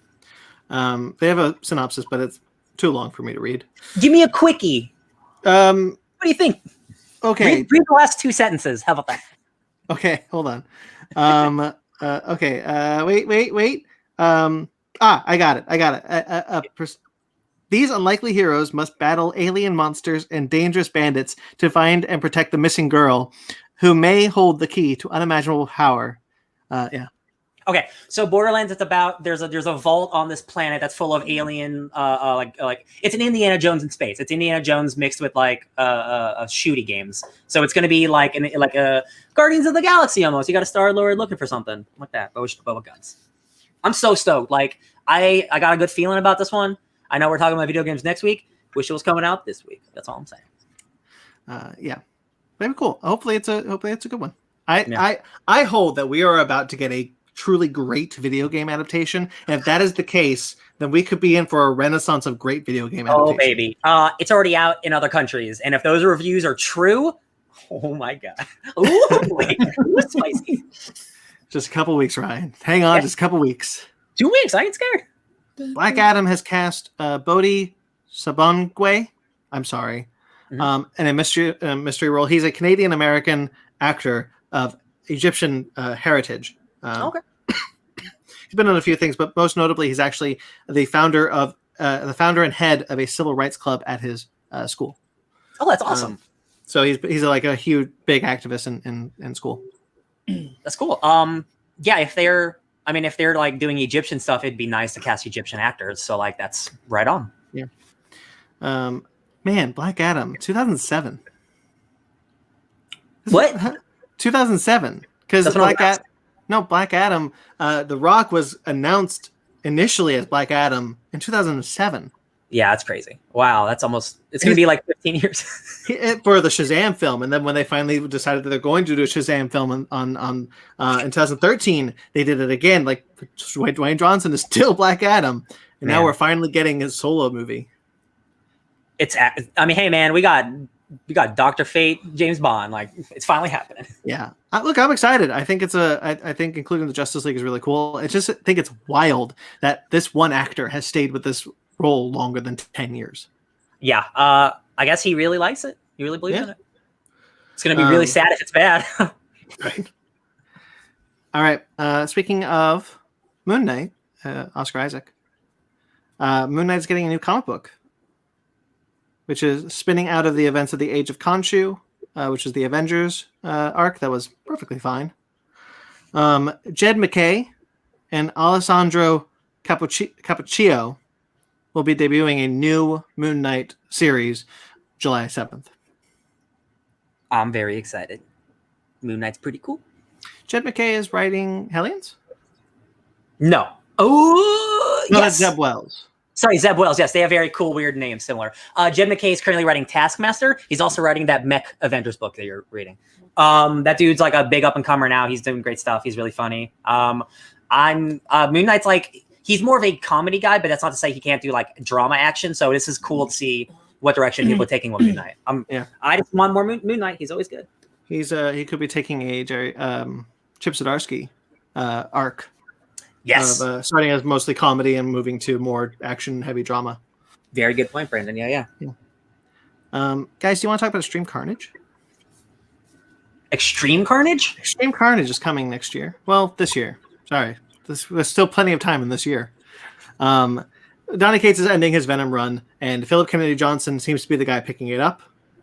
Yeah. With Manuel Garcia with art specifically for an event called Extreme Carnage, which will theoretically launch a new Venom storyline, spinning out of whatever the hell. The big news, though, was that it's going to be Flash Thompson as the main Venom. If you read King in Black, spoilers, I guess Flash Thompson's back. So, yep.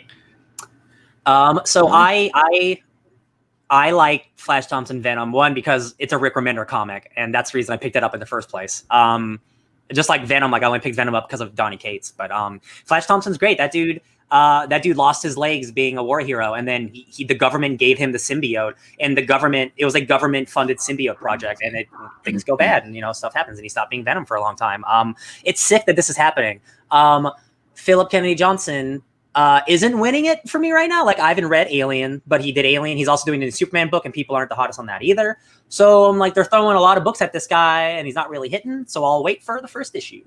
I'll see how the reviews go. This was not coming off of Donny Cates. I was, I'm planning on dropping Venom anyway, but if it was going to be someone exciting, I would have kept going. Yeah. But Philip Kennedy Johnson is not the person. I'm kind of like, all right, maybe I had my Venom fix for now, and I'll get this one. And I really like Venom's not a character I really like, and the Donny Cates run's awesome. But like Flash Thompson is a character in a Venom that I really do like because he's just so different. I'll give it that first issue, but like. Do we need another? You're not optimistic. Do we need another Venom event after we the first one literally, or the second one like just ended. Like it's just so soon after King and Black. So soon after King and Black, certainly not. I would even make an argument that there's been too many Venom events based around the popularity of Donny Cates doing Venom, and I don't just mean like the ones that have been in universe for him, but ones that have been other writers doing Venom events because Donny Cates' Venom run was happening and popular, like the Venomverse. There was the Carnage one before this one, right? But that was like tied to Donny Cates stuff, and I'm talking like the Venomverse thing that. Oh, sorry, like right after Donny Cates' Venom run was so successful, they're like, let's do this Venomverse thing, and I'm like, yo, maybe let's not. Yeah, they went symbiote hard. Yeah. Oh, I did something else this week that I totally forgot to talk about because it's about symbiotes. I love Marvel, obviously, and I haven't watched all the Marvel cartoons. So I decided to watch 3 episodes from season 2 of Guardians of the Galaxy, the animated show, for no reason at all except I was bored. It's called the Symbiote War. And in this version, the symbiotes, this is the MCU version of the Venom, right? Thanos was actually like one of the people who helped bring the symbiotes closer to our galaxy, and he helped like destroy their souls, and that's what turned them into the evil Venoms that we know. Before that, like the Clintar from the comics, they were actually a nice, peaceful race. So there's a lot of that stuff. There's the stuff from the Bendis run, stuff with Thanos from the MCU, it all ties together. You see a Thanos Carnage, that's really cool. Will Friedle's Star-Lord, the cast is really good. I think that show might be awesome. I also watched it halfway into the 2nd season, so I didn't watch the 1st season, so it might be bad. I thought it was pretty fun. That's all right, out of nowhere. The Spider-Man, Ultimate Spider-Man, I think did an event called Maximum Venom. Venom, yeah. Which was partially plotted by Donny Cates. I, no joke, almost watched that after I watched the Guardian stuff, but I got a little too late because I'm like, I want more Venom stuff. There you go. Yeah. Venom. Flash Thompson, also, fun fact, is Donny Cates' favorite Venom. He would also agree that Flash Thompson is the best. Crazy, he's not going to get to ride him. That's kind of sad. Well, I mean, Flash was dead, and so like this whole arc has been about Flash and like thing, and so at the end of King and Black, Flash is back. I'm glad at least. This is going to start with Extreme Carnage Alpha on July, so that's enough about that. That's good. Yeah. Reign of X. Guys, we all love X-Men. We all love the Reign of X. This is the current era that we were in of X-Men. After June's Hellfire Gala, Party of the Century, guys. I'm very excited. I got my invite already. Better dress up. Jerry Duggan and Pepe Larraz will be taking over the X-Men title with a new number 1. This is we'll talk about it. It's very cool and interesting why they're doing this. Then in August, Leah Williams and Valerio Chiti, thank you, are launching a new title that is currently classified, but some people have pieced together what it could be. September, we'll see Jonathan Hickman launch a new title, currently not named, and no artist said. And those are 3 new titles coming just from the Reign of X. Yes. So a lot of people are. I don't know if they're some people are mad because of new number 1, but this isn't the normal relaunch like you would get with just a new number 1. The X-Men comic as we know it now is not about the X-Men. It is the politics of Krakoa. It is the all-encompassing anthology book of the X-Men, right? They just did a poll about who's going to be the newest member of the new X-Men team. The X-Men are getting relaunched, so X-Men number 1 is going to be actually about the team now. The book has never been about that. Whatever Hickman's doing is going to be the big new world book. And now we're going to get our actual traditional Jerry Duggan, more traditional X-Men book. Totally cool. I love it. That's great. We don't know what Hickman's doing. We can't even speculate because it's so far out. Like, we don't know what's happening. Same with the Leah Williams book. If you look under the text, it almost looks like it says The Trial. And people are speculating it's a trial of Scarlet Witch because she's the pretender. That's a big thing going on. Honestly, it's hard to speculate. It's just a bunch of fake words. Who knows what they are right now? Either way, I'm excited because I love everything that the X-Men is putting out right now. Yeah. It's they have such a good thing with this line, and they feel confident. They feel so confident to take away Jonathan Hickman away from X-Men. And a lot of people that's what they're worried about. Everyone's like, oh my God, is Hickman like leaving the X-Men? He's like, no, he's still the showrunner. He's leaving the book that he doesn't need to be a part of because he did his job. just like he did the first arc of New Mutants, because he wanted to tell that story so he can get Bobby into space, because that's like one of the arcs he's going to do. He's going to make Bobby and Sam like the kings of space and shit, right? The Shi'ar, not Hulkling. Don't you dare take away Hulkling. I got you. Yeah. I just think it's awesome, and like so many more books keep coming out, and also a lot of these books are probably going to be like miniseries, like Way of X. Like I don't think that's a traditional ongoing. And like Way of X is an ongoing, but X Corps is only 5-issue miniseries. Sorry, yes, that's what I meant. Yeah, one of them is reversed. Yeah, not all these will be ongoing. So like one book leaves, another one starts, kind of like Cable. That's why Cable's ending. Now we know, because Duggan's going to take over X-Men. It's all good to me, baby. It's just more money in their pockets. Yeah. You guys have any other thoughts? You guys have said literally nothing for like 10 minutes. No, I was gonna say most of the books I read when I was getting my car serviced were not all my X-Men books, but were a good chunk of my X-Men books. And just like reading through it, like seeing the little blurbs, I'm like there's this blurb about this one guy to the I think to the Pope is like, hey, the mutants might be creating a new religion. Oh, that's Way of X. And then they mentioned the Hellfire Gala after Marauder 16, where we see Kate and Emma Frost beat the ever-living shit out of Sebastian Shaw, which was freaking awesome. Yeah, the Hellfire Gala, what Ryan didn't mention was that the Hellfire Gala is going to introduce the new X-Men, the team. Right. That's the reason why they're having the gala, to be like, here are your new X-Men. Yeah, like, because, okay, I just read this issue too, because there's like this big vote for your X-Men. Yeah. Like because not Sebastian Frack, Magneto and Charles Xavier are like, they're talking to Jean, and the Cyclops are like, do you want to be back on the Quiet Council? No. Well, do you want to be on the X-Men? It's like, well, let's let the people decide who are on the X-Men. I was like, that's a really good idea. And then there's a big picture of Scott going, election. There is, yeah. All right. Anyway. I'm excited.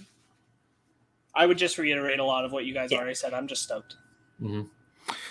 DC Festival of Heroes, the Asian Superhero Celebration, a new anthology coming in a couple months, will introduce a new character called the Monkey Prince. Are they only going to be in that one special? Let's hope not. Unclear, but it's going to be. This is a new character created by Jean Luen Yang and Bernard Chang. They've co-created the character, obviously based off the Monkey King, kind of a young teenage Monkey King. Goku. Yeah, that's wild. Yeah, I think this is really cool. The story, apparently, the Monkey Prince will battle and team up with Shazam to defeat both the evil Dr. Sivana and a Chinese deer demon spirit. Okay. That sounds cool. Yeah, I think that is cool. I agree with Sparks. Let's hope he shows up sometime soon. That's not just for this comic. I like Jean Yang. Because it's cool, but it's like, don't create a new character that's just going to be this one-off, and then we're never going to talk about it ever again, because you're just letting them do this one time. Mm-hmm. Yeah. All right, trailers. Wow, we're here. Trailer park talk. So as I said up top, Star Trek First Contact Day happened, and they Paramount took the time to showcase some trailers for the next seasons of their Star Trek shows. There was nothing about Prodigy or Strange New Worlds, so we just got new looks at. Well, there was Prodigy, but not like footage. We know what Janeway looks like. Woohoo!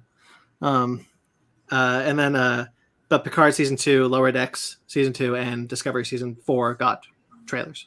Did we know Picard was getting a second season? Yeah, it was renewed before the first season came out. Okay, I just don't remember. Okay. It was actually supposed to be filming and done filming. It was going to be the first show to come back, but because Patrick Stewart is, old, they were like, "We'll do Discovery first." At risk. At risk. I was looking for that word, but I couldn't find it. A nicer word than just he's old as hell. It was at risk, so they decided to film Discovery first because all those actors are young. That's cool. But anyway, so yeah, expendable. Let's use right. Sorry, I was looking for the more respectful word. They wanted to use the show of red shirts. I understand. Yes. Anyway, so I guess we'll talk about quickly Star Trek Picard season 2 trailer. Did you guys watch this? Yeah, yes, I watched all 3 of them. We watched all 3. I don't have a lot to say about any of them because I'm not watching them. The only thing I really have to say is that the coolest line I've ever heard related to Star Trek is the final frontier is time. And that's the best. Unfortunately, I wasn't able to. The only trailer of Star Trek stuff I watched was Lower Decks. I figured you would. That's the one you're watching, though. So that's That's what I watched. That's why I want to get to that one last. Yeah. Picard was just like, it's a bunch of shots of things in his house. Like, it's a teaser. Like, man. Well, so the big deal of the trailer was that it announced that John Delancey is going to be returning as the character Q, who he played in many episodes of Star Trek: The Next Generation. Is he also the voice of Q in like the little in Lower Decks? Yes. Yeah. In video games and stuff, he is being Q like in everything he will get paid for. Yeah. Yeah. But this will be the first canon time we've seen him since Lower Decks, but whatever. We've seen him since we saw him in Voyager last, where they kept trying to have to figure out a way that he doesn't send them back to the Alpha Quadrant. But so he'll be going against the card. So when this trailer was ending and it was a Queen card, my immediate mind was, oh sweet, the Borg Queen. Of course, it totally makes sense, Borg Queen. And then it just cuts and it's just a Q, and then it's a man's voice, and it's just a man's voice, and I'm like, oh yeah, that also makes sense, I guess. Yeah. That got me really excited. I'm actually really, really stoked for Star Trek Picard.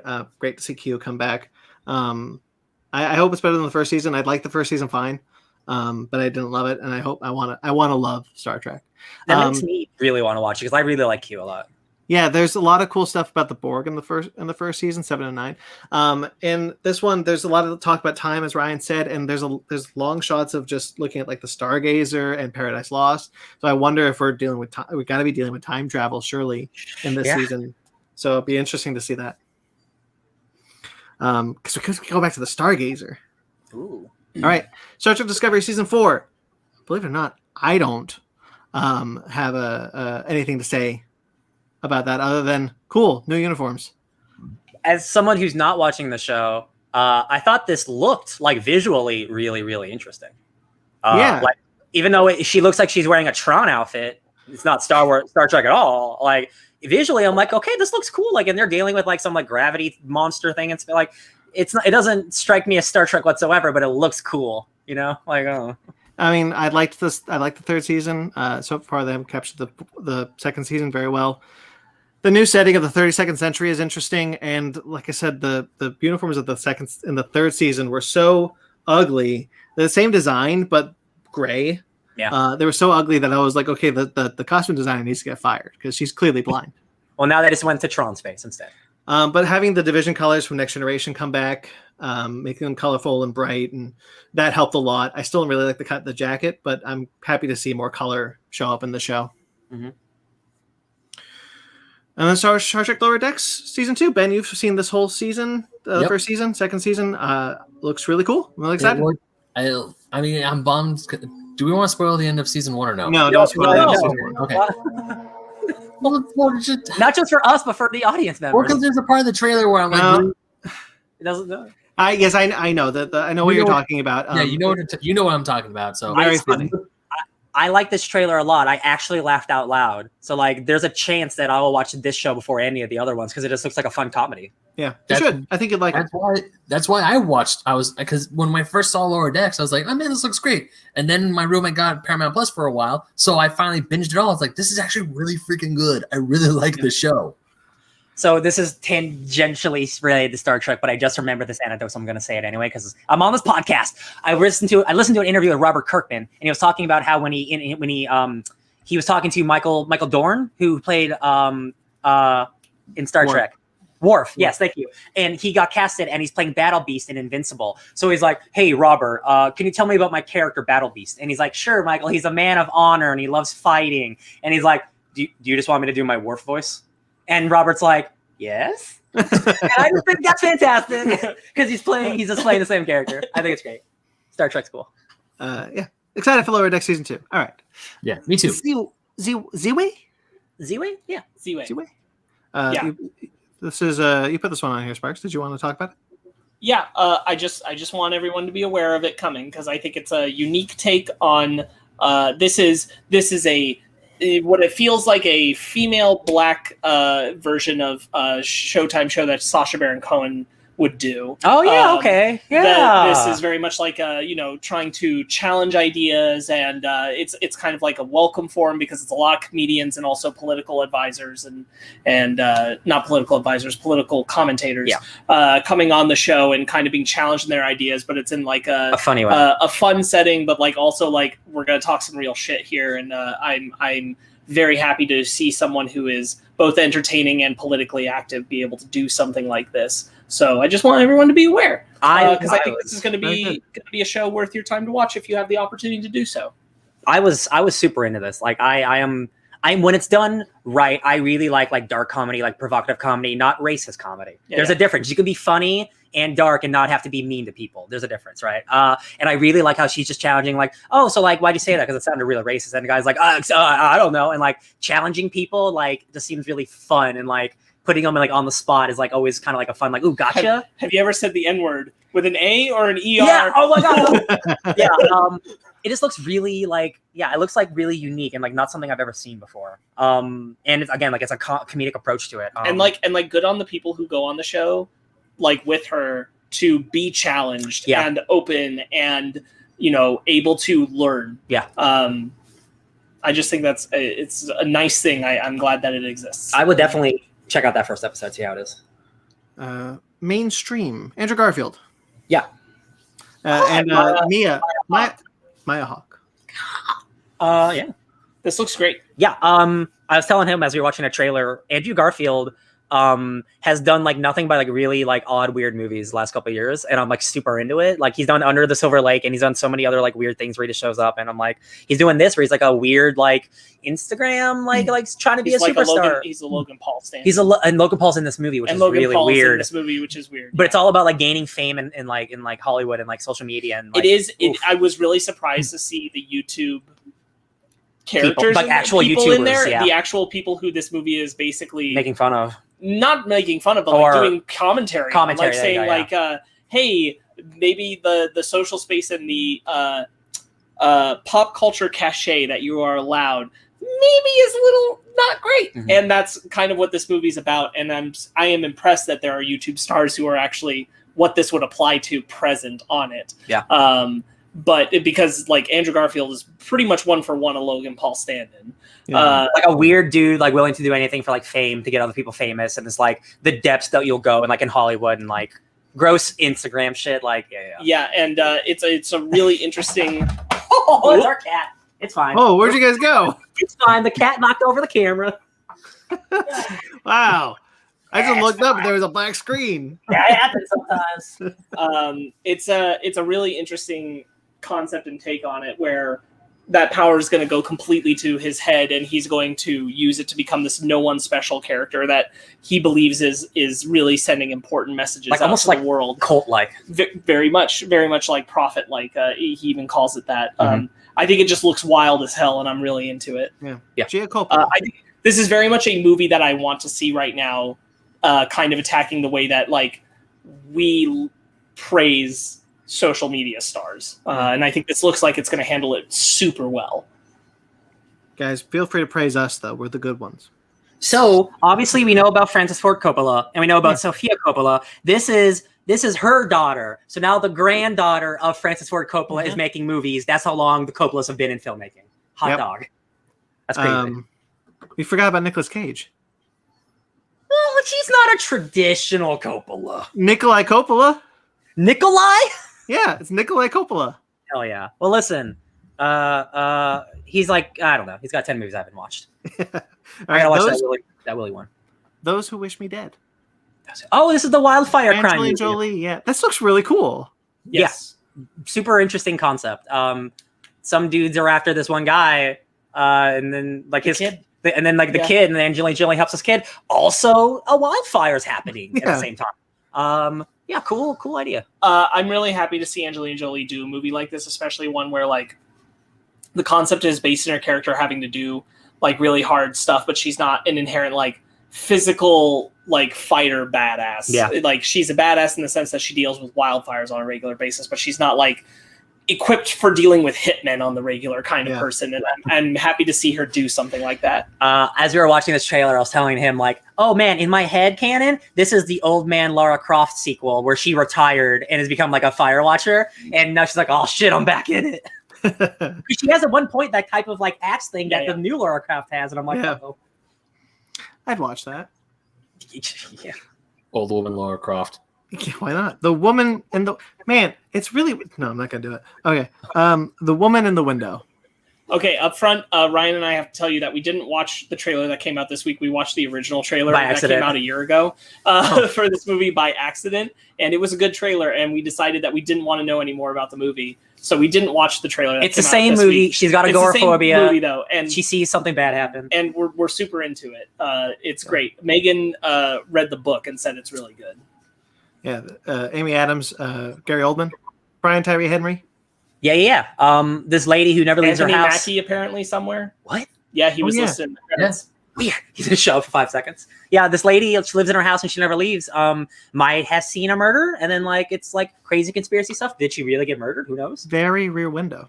Yeah, 100%. Yeah, that's what Megan said. It's very Rear Window, but like there's a lot of good twists and stuff. She apparently really, really liked that book. So. I think you guys mean Disturbia with Shia LaBeouf. That's the true inspiration. Man, I was gonna, but I decided not to. You're better for it. I'm talking about the Christopher Reeve film. Oh, right. Rear Window. Rear Window. Right. Ben, anything to add in these trailers here? No, to be perfectly honest with you guys, I was busy doing other stuff and I didn't watch half of them. All right. There we go. At least you're honest. All right. Batman: The Long Halloween Part 1. Bet you watch this one, Ben. Actually, I did. That came with this was the news that Batman: The Long Halloween Part 2 will be rated R, whereas this one is PG-13. We've all recently read that book. Is it rated R? I wouldn't say it's been a few years since we last read it. My point is, like, the first movie's PG-13 and the second one's R. I don't remember anything in that story that's explicitly crazy. I would say it could be rated R because, especially at the second half of the book, starts to get pretty bloody. Although there's like a massacre, like the Thanksgiving massacre of all those Irish guys, and that's in the second chapter. So there could be that. I don't know.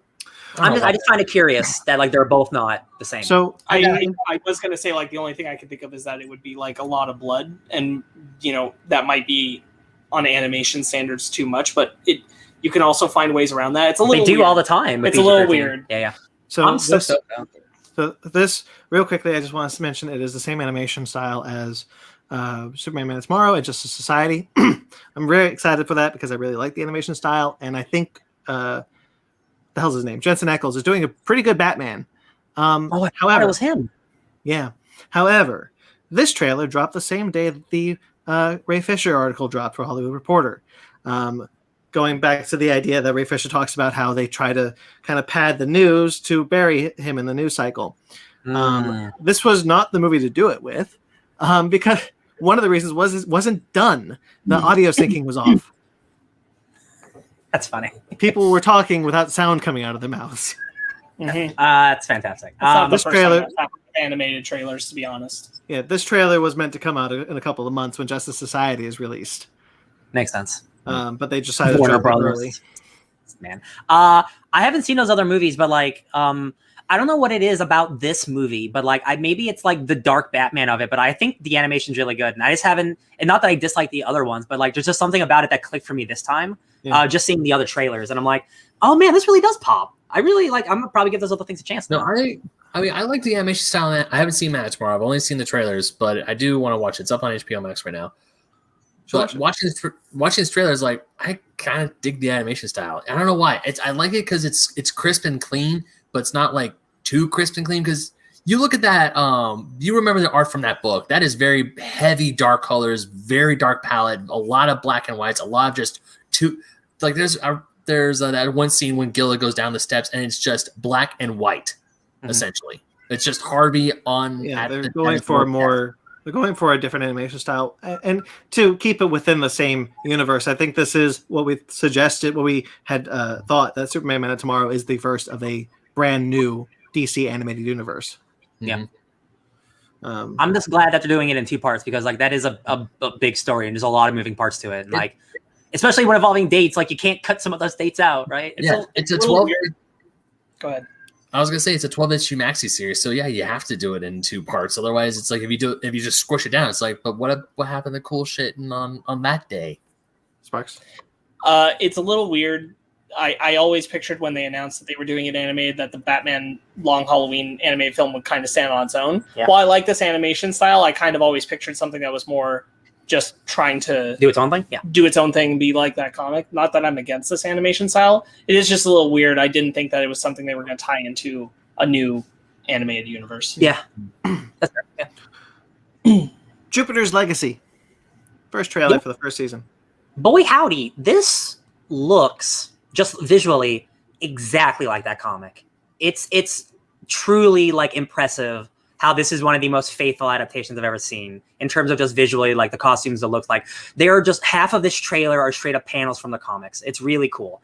I think this is a good trailer. I don't think it's great. Yeah, I'm interested, but I haven't read those comics, so I'm not grabbed at the moment. I don't think it has it has like a hook. It's just like, here's the trailer. There's not something to like get you in. Yeah, the trailer is really hard to follow, honestly. There's a lot coming at you, a lot of voiceover coming at you, and I didn't get a sense of what like the story was about. I get the background things, but I don't understand like what the season is meant to be about. It's so this comic book is basically Kingdom Come. It's about the older generation of nicer heroes dealing with the newer generation of more aggressive heroes. It's like literally like all of those old people are Superman and all these new. I've actually read half the first volume. Oh, there you go. Yeah. I never finished it. Yeah. You're fine. It gets very, very violent, and I'm surprised they kind of showed some of the more traditional superhero stuff. It's not really traditional, which I'm shocked by the trailer they decided to go that way. I was gonna say like the vibe just feels like even to me kind of like, what do you picture for generic superhero thing? Yeah, generic superhero thing. Yeah, it's not, and it just nothing like stood out to me specifically. I'm interested, but I like nothing felt like special. No, this was a bad trailer. The thing about the comic that I remember liking is like all the character stuff involving like the dad and the son, how they fundamentally disagree on how to be superheroes, and like all that stuff's why you go to that comic. It's just the nice conversations that they have. Also really great art by Finn Quietly. So like this is a generic as hell trailer for something that's not really generic. Even if you don't like the comic, it's not traditional. So I think this is just a bad representation of what that comic is. Yeah. It's fine. What I see is another installment of our famous first volume episodes. Heck yeah, I'm down to do that. I think that's after Mortal Kombat. Cruella. I didn't watch it because I've seen 7 other trailers. That's fine. I watched it. I did too. It's good. I definitely don't think they needed it to put it out. I was pretty sold with the other 2. Well, it's the Disney Plus trailer, isn't it? It's the one where it's like we got to remind people it's coming to Disney Plus too. I guess I was just well sated, and I didn't need them to do it. I would rather that they just release TV spots or something. I thought this was good. I just didn't need it. It shows a lot more of Emma Thompson's character, and I'm excited for her character. That I'm pumped for the relationship and dynamic she's going to have with Cruella. But I definitely like, if you haven't watched the trailer, you don't need to. Like, if you're sold already, don't watch this. Like, just take in the film. Taking it. I'm really excited though. I am too.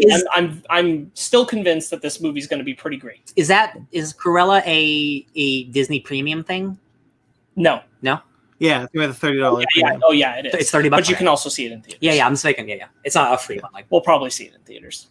Yeah. Because honestly, it'll be cheaper. Yeah. Loki had a second trailer. Ben, hurry up, get back. This one's good.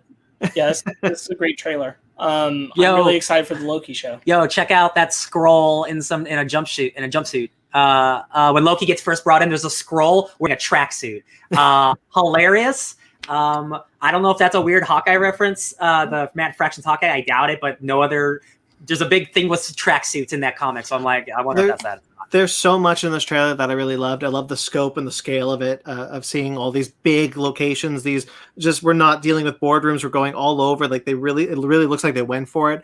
And the continuity information that Loki is a variant. He is not That's the original. awesome. That is so Yeah. cool. The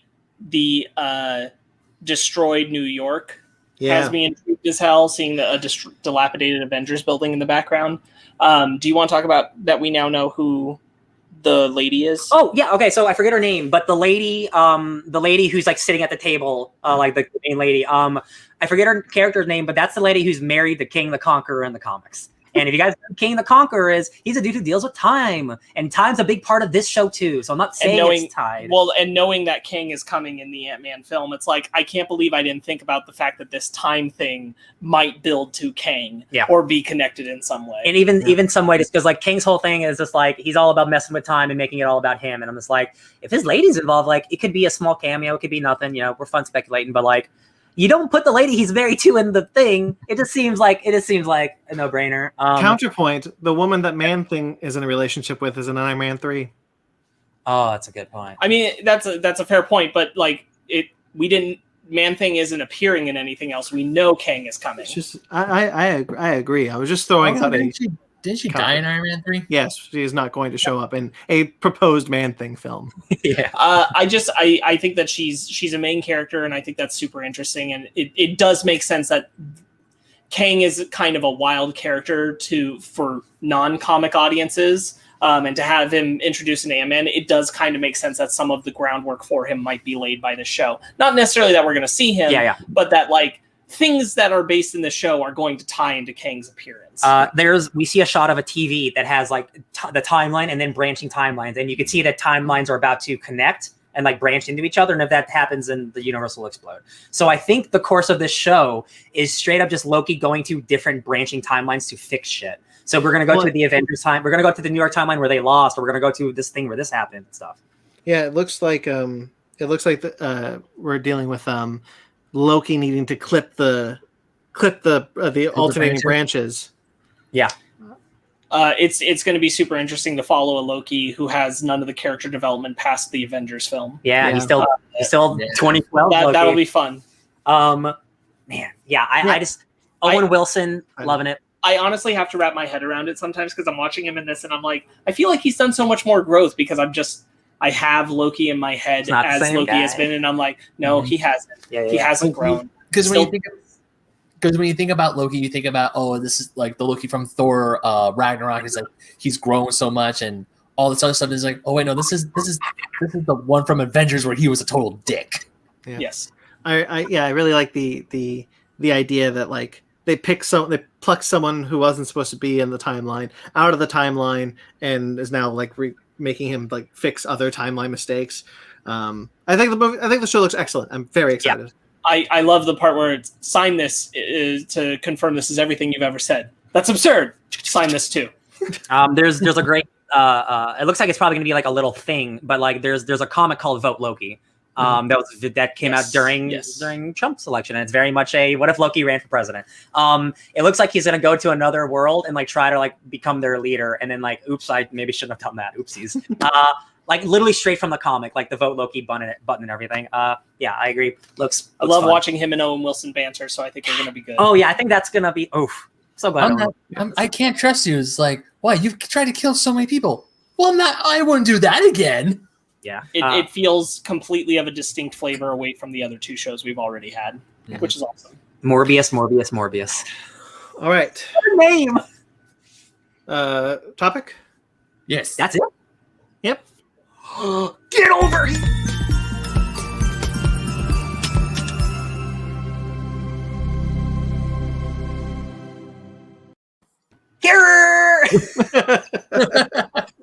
As we are talking about the first two Mortal Kombat movies, Mortal Kombat and Mortal Kombat Annihilation.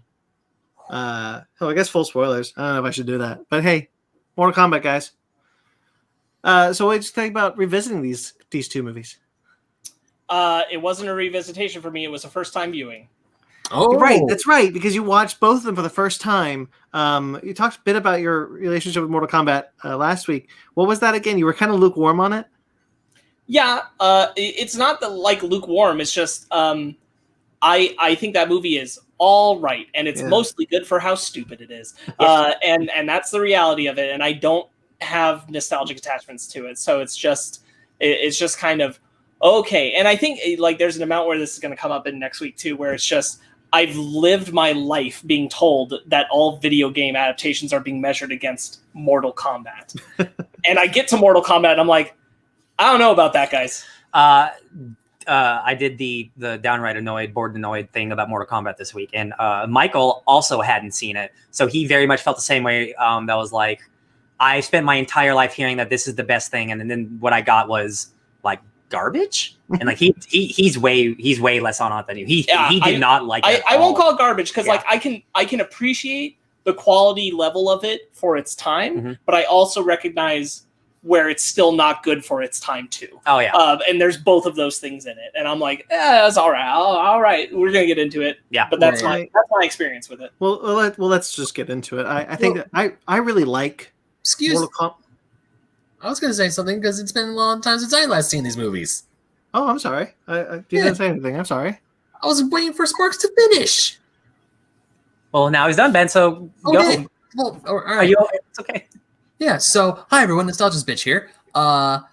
It's been a few years since last time I saw Mortal Kombat in its entirety was I think when I was with Brandon and we watched it at one of his friends' dorm room at CSUN one day. Wow. I don't know if you remember that. But yeah, we just went to say hi to him and they were watching Mortal Kombat, so we just stuck around and watched the movie. I still love this movie, but I can definitely see the cracks and it has definitely aged. Whereas for Annihilation, I've only seen that movie once, and not in its entirety, because God, that movie is god awful. I said it on Instagram. I said this movie, the first one, this movie ages like bad milk, but it's a lot of fun. Hey, milk turns into yogurt, and I like yogurt. And I think that cheese. I think the movie with work. That's how it works, right? With work and love. Cool. Like it's cheesy as hell, but I actually really found myself liking at least some of the characters in it. I do like Johnny Cage and Liu Kang, and even Raiden. I really like Christopher Lambert as Raiden. Yeah, I know you don't. You said it last week, but I do. I love it. I have to be like it. I enjoy him, but I enjoy him because he's absolutely stupid. And that's the only way I can enjoy him. I cannot take him seriously. I can't even recognize him as Raiden, honest to God. Like as that character, I can't think of him on that level. He doesn't feel like he. I don't know. Has that I showed you a video game. We watched some cutscenes of a video game. He was clearly in it. I understand the logic of it, but I can't he doesn't have the weight, the gravitas. Yeah, and I can't take him sincerely whenever he appears on screen. So I have to just be like, this is the dumbest thing, and it's enjoyable, but it's stupid. Yeah. And I didn't say it wasn't. I just enjoy it. I understand.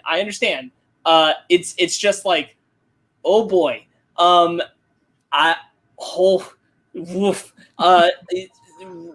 for me. Christopher Lambert's Raiden. I think a lot of my problem is that he's barely a character when you think about it in the film. He's only there to give the vaguest amount of detail on what's happening to them, or to bail them out of an impossible scenario. And he's literally plot device Deus Ex Machina, and that's all he does. He's Mr. Exposition. But it's not even good exposition. It's trite, barely there exposition. So I'm like, oof. Listen, he has to teach Liu Kang some lessons. Everything that he knows, and then Liu Kang has nothing left to learn from him. I was watching it again with that in mind, and it was just like, wait, she has to accept the challenge, and he goes, yeah, I have nothing left to teach him. I'm like, wait, Liu Kang just read the rule book, and Raiden was like, cool. 10 minutes later, Katana shows up like, you are still learning, Liu Kang. It's like, but Raiden, what the fuck? Katana? No, Raiden just told me I graduated. Sorry, no. So this is one of those movies where, and I said it's again on the board annoyed downright thing. Any arguments against this movie, I cannot defend. This is not a defendable movie. No. It's one of those movies where do you enjoy the nonsense or do you not? This is one of those things where it's purely up on a you thing. It's not a objective thing, right? Paul W.S. Anderson makes the same kind of movies, almost all of his movies, and they follow structures and they follow character tropes. This movie, if you watch Resident Evil, it is so much like that movie. It's funny. It's maybe more story stuff as you talked about, but like all his movies are very similar, and like it's fine to me. It's simple. I think it's a lot of fun, and one of the things I do appreciate is its simplicity. Yeah. There, even though I don't understand the rules of this version of Mortal Kombat very well. Like I tweeted about this too, where it's just like Liu Kang fights a dude, and then Sonya Blade fights Kano with a knife. He doesn't even have his eye laser. Nope. And then Johnny Cage has to fight Scorpion in Pirate Hell. And it's like, wait, how was that escalation fair? Well, it's not really, because it's not like every fighter you get, it's like a bigger boss. It's like these are all people like they're all supposed to be on the same level. So Scorpion might be an undead dude, but he also could have fought that random dude or fought Kano. So it's like the escalation. I don't see that part. Even with that, I just figured that because when they say, "Oh, hey, this is a Mortal Kombat, this is a tournament," of course, when I was a kid and I was watching this movie, I was still used to like tournament arcs where you have like a bracket and you have to go through the steps. Whereas this one, I was like, "Oh, it's a free for all." Like Johnny Cage is going through a forest, and then there's Scorpion, or when Liu Kang fights Sub-Zero. But it's not. That's the thing. It's not. That's why it is confusing, because it is a bracket tournament. But also between fights, you can challenge people on your own. But also there's like the formal fighting, and then there's just Johnny Cage decided to walk through the woods and got challenged. Yeah. And again, maybe Scorpion had to say something. Maybe he should have said, "I challenge you," and then somersault. Well, because everything in front of Shang Tsung, because his whole thing is, I take the soul of the loser. Mm-hmm, it's true. But for some reason, Scorpion attacks Johnny in the woods, but I mean, and loses. We played the game. Shang Tsung's just like oblivious to it. Yeah, we did play the games, and they are fighting randomly throughout all of the different places. So maybe there's a rule set that they just didn't tell us. I guess it's not important, really. It's just the context of the film is Lost. in itself like just like yeah. You just like, oh, I guess we're just here now. This is the thing that's happening. And I really want to make this really clear, like up front. I think this movie is fun. I have a good time watching it. Yeah. I own it on Blu-ray now, for Christ's sake. I obviously had a good time with it. Okay. I also need to like share the things that I think are stupid about it. And I definitely just like the chief thing is that I just don't think the hype behind it is as strong. And we'll get into this more next week, because I think it has more to do with like what people have labeled of the video game movie curse and when we broke it. I think that maybe we've put Mortal Kombat on a pedestal maybe it didn't deserve. Mm-hmm. But the only real sincere problem I have with this movie, the only one, is actually the fact that Shang Tsung lusts after Sonya Blade for no apparent reason. That echoes really gross Flash Gordon-esque racist types. Yep. And that's the only part that I really don't like about this movie. I hate it. I hate every moment that Shang Tsung is creepy gross towards Sonya Blade. I'm like, this is some outdated gross shit. Mm-hmm. And it has no clear purpose. It's never explained. It's never explained why he's fascinated with her, why he takes her, why he chains her up and puts tease through her hair and into that teases it up, stripped down like Tarzan outfit. It's all just like, this is real. It's so real gross and pretty racist. It's gross, and it comes out of nowhere. And also, like throughout this movie, we've seen that Sonya Blade is like one of Earth's heroes, and like to do this to her, it's like, oh, she's just now the defenseless girl. Like you're taking away all of her agency. And like she was a hero, and now she's just tied up for no reason. For sure. Like it's out of nowhere. The time period is a factor for sure, but like it's just every scene that Shang Tsung is in that Sonya's also in, he has to be like creepily after her, like she's my end goal, and there's no reason ever. It's never given, and that's the only real problem I have with the movie. Yeah, that's my only true like that I hate, and beyond that, it's all just like this is dumb fun. What I was trying to say before is that one of the things I really like about the movie is its simplicity, and in this case, I will compare it to the second film. Because in this film, there's only a handful of fighters, and to shorten the time and just kind of get to the fight sequences, we don't really get to know a lot of them, such as Sub-Zero and Scorpion.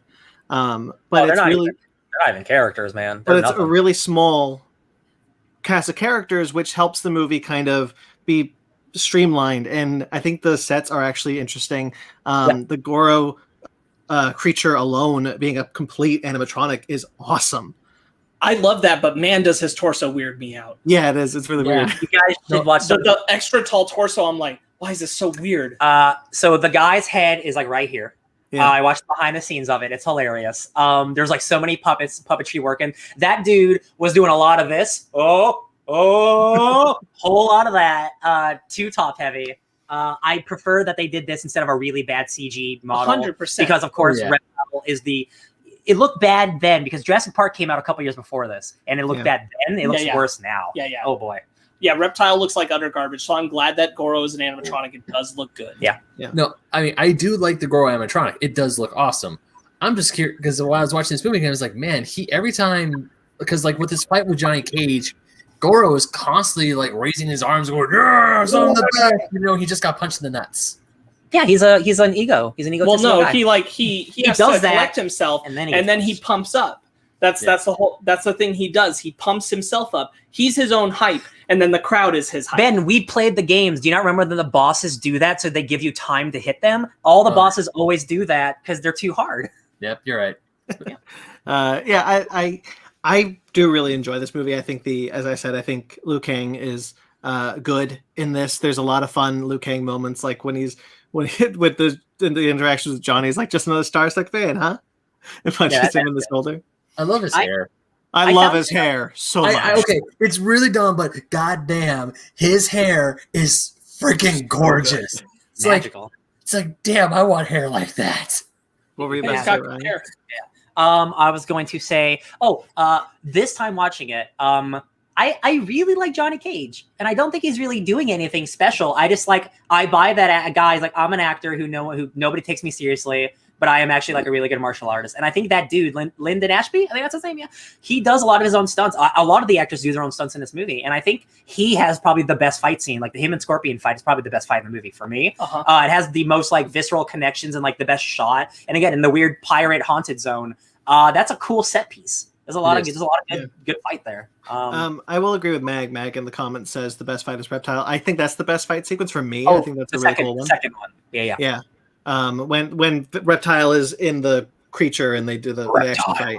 That's the weirdest thing. I don't get it. Yeah. I'm gonna throw Reptile at this abandoned statue, but he's gonna get pulled in and turned into a human-like thing, and I'll fight that. That just means there was like the soul of a ninja in that statue or something. No. Who knows? Lore, baby. Good lord. Lore, baby. Even one of you hear Reptile. Is that like Oh, the yeah. voice you hear in the video game or something? Yeah. Because that's what I thought. Because it's like, hey, here's that secret character you worked so hard to unlock. I really like Shang Tsung, the actor who plays Shang Tsung. Yeah, I like him too. Aside from what I said already. Yeah. He's so good that he came back twice. He came back for like the web series stuff, and he came back for MK11 as Shang Tsung. So like he's good. He keeps coming back. He's got that good hammy villain energy, and it works. He enunciates every word, and I love it. Yeah. Your soul is mine. Hey guys, just remember, think of the element of life. The element of life. Water. That was so good. Dialogue. I really don't like Katana. What a waste. I have never liked Katana upon all the rewatches. I don't mind Sonya. I like Johnny Cage. I like Liu Kang. I like Raiden. I have never liked Katana. I don't think Sonya's particularly good, but like she's Katana, she's a nothing character. Katana is like, she becomes like one of the main characters in the next movie, but maybe that was a mistake because she's not good. And maybe that's why she's not the lead in this one. Man, the next movie. Kitana's just a nothing character, and it's so vague and unclear what her dynamic is supposed to be. Yeah. She's the key. Oh, good. She's a key. To yeah, because she just knows things, I guess. Ooh! Yeah. It's a good scream. I like it.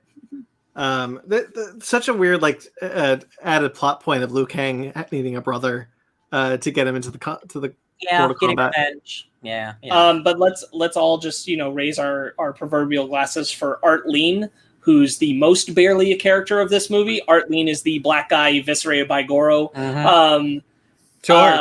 Poor, completely irrelevant, but somehow we're supposed to care about him. Art Lean. What do you mean? Man.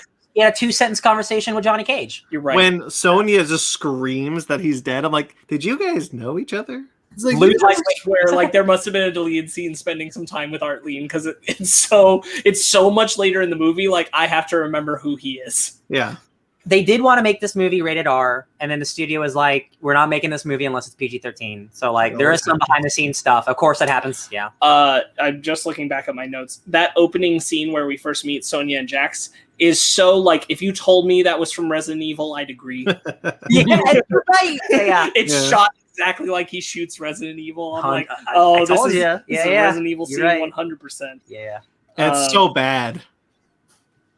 And she just moves through so many people. It's like too many people. It's too long. The Spielberg stand-in on Johnny's movie Was set supposed to be Spielberg. Yes, was supposed to be Spielberg, but it just that's quite corny. Yeah.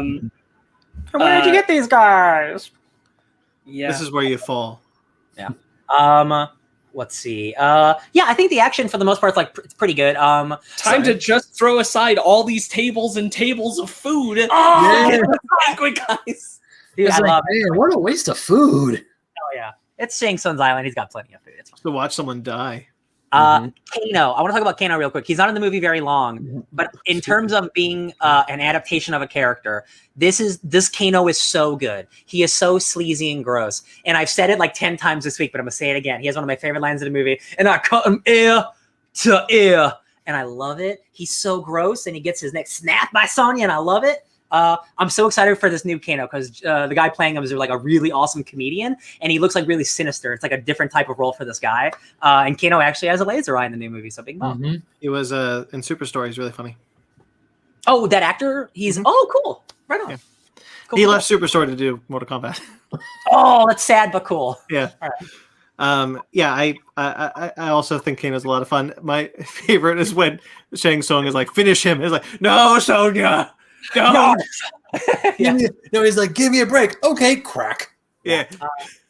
Again, almost all of the deaths are off screen because at the time, I mean, it's a little lesson, but at the time, if you see somebody die on screen, it's an automatic rated R. Yeah. So every kill, even Shang Tsung's death, had to be edited in a way to make it PG-13 because the way that they had it originally still would have made that movie rated R. They had to cut away so many times, so the last thing you see is him like you never see the impact. And I'm like, man, it's funny. It's so you like you see the spikes go up, you see him get kicked off, and you go yeah, and then it's like, and then you see Liu Kang go, and you hear the, and then you see him die, and then he like decomposes, and all the souls escape his body. Yeah. It loses some of the impact of what Mortal Kombat should be for sure. Or you also like when Giant Cage gets Goro off on the ledge, like this is where you fall down, and Goro falls to his death. Just to reference back to what I was saying about Shang Tsung and Sonya, he has this whole bit before Kano goes to fight her that he says, I have plans for my beautiful Sonya, so you cannot harm her, only humiliate her. And I'm like, I don't know what these plans are. It's so misguided and gross, and at least give me a reason. And anyway. No, it's gross. Yeah. I agree. Christopher Lambert is entertaining to watch as Raiden. I just can't take him seriously when he's like, sorry. When he says, I don't think so. He says that twice in the movie. Yeah, That's his catchphrase. He actually says it 4 times. Oh, he does? Yeah. I'm not sure if you know, but I'm not sure about it. So, I would have picked Christopher Lambert over the next guy who played Raiden, and I think that's a good transition into Mortal Kombat Annihilation. How dare you disparage Gambi? I'm sorry, he's terrible in that movie. I'd say he's doing as well as Christopher Lambert's doing. Yeah, I think you're just more entertained by Christopher Lambert. Well, that's their performances are equal. That's the same thing. Is like I find all of Mortal Kombat Annihilation to be boring as shit. And one of them is many of the performances. And so the thing is, at least with Lambert and the set design, whatever, at least with Lambert, I had fun with the role. But with him, I'm getting just nothing. So, boys, I want to share with you a very quick story about the time when I first watched Mortal Kombat Annihilation. My brother and I did not know this movie existed. We knew of the original Mortal Kombat. We watched it. It was on Stars. We absolutely loved it. And we were familiar with the video games. We see there's a sequel, and we get excited. We actually TiVo this thing We come home from school, we watch it. The second we see Raiden, we're like, he sounds different. Why does he sound different? We make it. Now we're in I want to say late elementaries or early middle school. So our standards for films the bar is very, very low. We don't finish this movie. We bugger out 40 minutes in. We're like, no, this movie sucks. It is bad. And we were kids. And looking at all the other kids' films that we saw at the time and we thought were awesome movies compared to that, God, this movie's bad. This is the first time I finally sat through the whole thing, and Jesus, tap dancing Christ, it is horrible. I think it's bad. I think there's some good stuff in it. I think people should open their eyes a little bit more. I definitely want to clear away some nostalgia goggles for you and let you know that these movies are closer to quality level than you think. I found myself enjoying this one a lot more than I anticipated. Not to say that it's good. Nope. Everything involving the human interactions, I'm not a fan of. But I found some of the fights to be pretty cool. And as an actual super big fan of Mortal Kombat, if this is a video game movie, this is way more of a video game movie than the first one was. That's for better or worse. So I'm going to push back a little bit on what Sparks said about the films being closer thing. And I'll get that quality-wise, sure. Taking rid of even my nostalgia goggles, the thing is, I still think Mortal Kombat, the first one, offers some cheesy fun, but it's also easier to digest for me because it's simple. Mortal Kombat Annihilation gets too complicated with how many characters it has. The set design is boring as shit. The CGI is awful, and all the performances are wooden and boring. Mm-hmm. So there is nothing for me in Mortal Kombat Annihilation to latch onto. There's no enjoyment in this film. It is just a slog for me to get through. No, I get you. I hear you. I like this Sonya Blade better than the first one. I'll agree with that. I think Jax is a well, he's a character in this one. He's a poorly written character who I like the actor in the role, I'll say. I like Raiden's involvement in the story better in Annihilation. Yeah, he actually is involved in the story and does stuff. I like better. That has nothing to do with performance or anything. Yeah. I just find it like he's actually more an engaged character than he is in the first one. Mm-hmm. Yeah, sure. Like I said, my biggest issue is just I don't find it entertaining. I wouldn't begrave you of that. I don't think Annihilation is particularly entertaining either. There's one issue that I have more than anything is the amount of characters in this movie. I think really hurts this movie. If you wanted to just have the generals, you don't need Melina, right? That's the Katana clone. Mm-hmm. Melina is only in there for one scene. Yeah, you don't need Melina. Apparently you didn't need Shiva either. The way that character is just. Oh yeah, Shiva goes out I was mad because Shiva in the game hard ass fight. In the movie she goes out like a punk. So I will agree that there are way too many characters. I will disagree where I think the amount of fights in the movie are fine. It's a Mortal Kombat movie, so I'm cool with Melina being there. She's not a character that's important to the plot. There are a lot of other characters that are important to the plot that don't need to be there. Melina's not a character I'd cut because that's a fight scene. Look, Ben interrupted me before I could say the other characters that I think are useless. Like, you don't need the robots. You don't need. I think that's a cool fight. That's a cool fight. Sure, it's a cool fight. But like the reason why Mortal Kombat works for me, at this point gotta always use for me, is that I get these characters. I get these characters that we're seeing in the context of the story.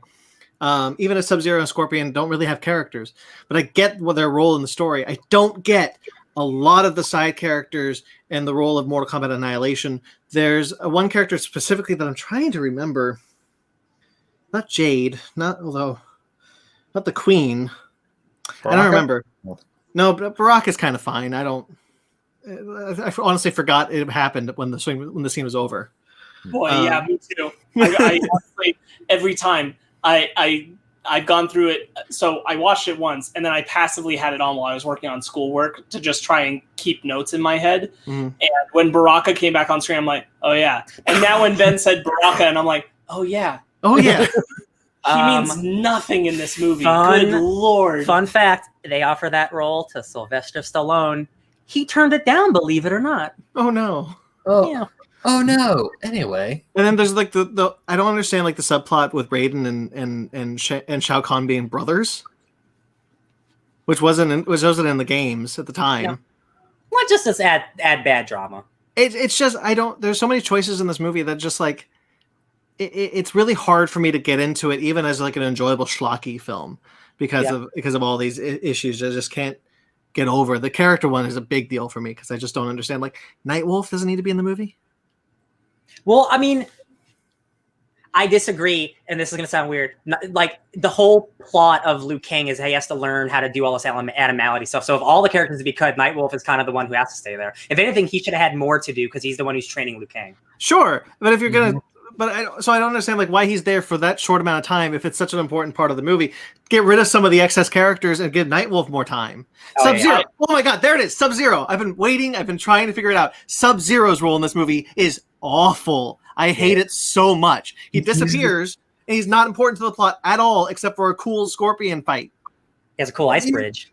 Even it's bullshit. Even the whole like just like, oh my God, I'm what you killed my brother. That's nothing. That's nothing in the movie. But that is true. But that is also literally what happens in the game. I understand that. We played these things. I understand that. I get the lore. In this movie, it doesn't make sense why that character is even there if he doesn't impact the plot at all. Oh yeah, you're right. At all, it bugged me so much. At the end of the movie, I was like, "Wait, where was Sub-Zero?" I just like I don't get like mad at this movie because like it's so bad. Like I laugh at it. Like I don't get mad at it. Like I enjoy it because it's so bad. But also I'm a way different person than everyone else here. I figure like you probably a little bit closer to me because it was so bad it's good, but probably not. Yeah. There's some things that are like I can appreciate action. I think there's action beats in this that are better than action beats in the first one. Oh yeah, and that's one of the things that I kind of come away from because like I think at a certain point all it becomes to me is just like the fight's good because it's kind of all I'm here for at this point because I don't give a shit about these characters. Yeah. And so if the fights work then great. And there was a few fights in Annihilation that work. But I mean like overall it's just like. I can't care about anything from fight to fight, and some of the fights I can't even care about. Oh, yeah. So that's the real struggle with Annihilation for me. I agree with what Brandon's saying though. Like Nightwolf needed to be more of a character, I think, especially to make that animality thing as good dumb as it is by the time that it comes around at the end of the movie. Work. It needed more development. I think everything that like could be good about it needed more development. Like Kitana's relationship with her mom is. Yeah. So this movie came out like very quickly after the first one. And they were like, hey, Paul W.S. Anderson, that first movie you made was a huge hit. We're fast tracking it immediately. Start writing it immediately. And he's like, no, thanks. I want to have time to work on it. And the studio was like, no, we're making it now. You're off the project. So this movie was made in like less than a year. And it very much shows. It has double the budget and half the effects somehow. I don't get it. It looks so bad, especially on those modern. Those Shiva arms. At times they look pretty okay. At times they look okay for what they were trying to do. It's because they minimize how much they show removing them. 100%. But there were shots where I'm like, it doesn't look bad compared to everything else. Like Movado the Centaur. Yeah. All right, so there's a few things I want to talk about. Thank you, Brandon, for mentioning Sub-Zero, because that's one of the things I absolutely despise about this movie, because he just shows up, and I'm like, oh, cool, is Sub-Zero going to be in for the rest of the movie? He's going to be an integral plot? No, he's gone. Bye. Never see him again. And why was Scorpion even back? Because they needed someone to fly. He was just there to freaking steal Katana. That's all he was there for. And also, I want to hold up. Yeah, I hate that line. Hold on. I did. Hold up. No, pause. I'll both of you shut up. It's my turn. Why is get over here fine, but not suckers? Tell me. No, get over here is fine. I hate the fact that he says suckers because I know. I just hate it. I get it's a 90s thing, and in the back of the 90s, that's one of the things you say when you're back and you're like, haha, suckers. It's just like over here is equally stupid. I just think it's funny the lines that you draw sometimes. I loved the suckers thing. I thought it was hilarious as hell. I hated it. That's the only laugh this movie got from me was suckers. I don't know. It was grown. To me, I'm like, why? Ben, this isn't me disagreeing with your point, but I want to know why Sub-Zero not being a bigger part of this movie, but pretty much about the same amount in the first one, bothers you more here. And even has more character here, even if it doesn't make sense. No, because all right, so like you see Sub-Zero, and then he's like, yeah, you because like okay, in the first movie, Shang Tsung says Sub-Zero and Scorpion, they're under my control. And Liu Kang killed Sub-Zero because he was in Mortal Kombat, but he was under Shang Tsung's control. So it's like, look, I'm here. Like, you had to kill my brother. He was under his control, but I'm here to help you guys because shit's going down and you need my help. So I'm like, cool, this could have been it, but he's only there for one scene. I get your focus on Liu Kang, Sonya, Raiden, and Jax. I get that, but I feel like if you had Sub-Zero there, because eventually Sub-Zero becomes a really integral part of the Mortal Kombat universe. He is just as popular as Scorpion is. He was on the cover of Mortal Kombat 10. And yet he doesn't do squat. It's just that one pretty cool, decent fight scene, and that's it. I'm not even gonna. They choosing characters to pick in this movie, like getting mad at that, like one of the Mortal Kombat guys isn't the main guy in this other thing. I think that's an odd choice. I just saw potential for Scorpion, for Sub-Zero to do more, and then they waste it. That's what mostly I'm mad at, is that they say, hey, the Sub-Zero you killed was my brother. I'm the new Sub-Zero. I'm like, okay, there's potential here, and they waste it. Yeah, they do waste it, right? That was my problem. That I don't understand, like, why have him be a character unlike he is in the first film? Why have him pop up? Why have him pop up at all if you're going to do nothing with him? And I feel like that character should have been a larger role in the movie. Talk about just like Nightwolf we talked about should have been a larger role in the movie. This very much like the first Mortal Kombat movie, you know, every movie in Hollywood gets a paycheck movie, but like the first movie was like a movie to get made. Hey, we're trying to put creativity and love behind this. This one definitely feels like it was a cash grab. Like, oh, we need to put Sub-Zero in it because he's the Mortal Kombat guy. Same with Scorpion. Like, yeah, they definitely feel like they're there just because they're poster children. 100%. Yeah. And again, like you can't. Scorpion and Sub-Zero aren't really good protagonists for a regular Mortal Kombat movie because they're both like bad dudes who are demons who get like it's not really the thing you would do for this type of movie, right? That's why even in the new movie they're not the main characters. They're like side characters who get brought in. They're not really guys you make main characters unless you're Scorpion's Revenge, I guess. I was about to say Scorpion's Revenge. I really like that movie. Mm-hmm.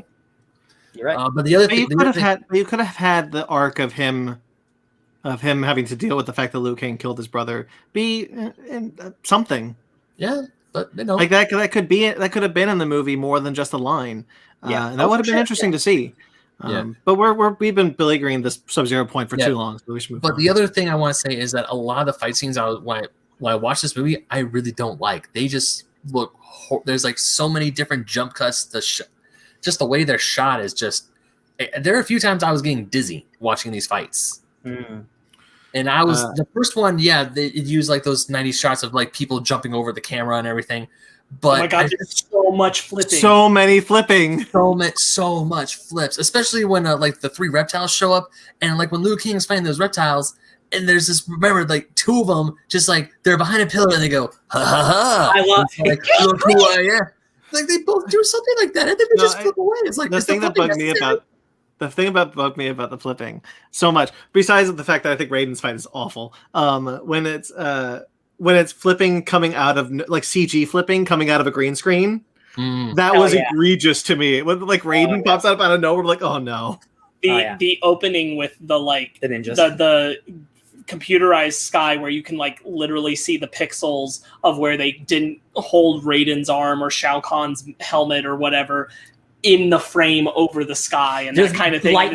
It all breaks down. Lightning would be. Oh my god! I could make this. Lightning would be going through characters. I could make a better version of this. It looks so bad. Yeah. Like it's crazy.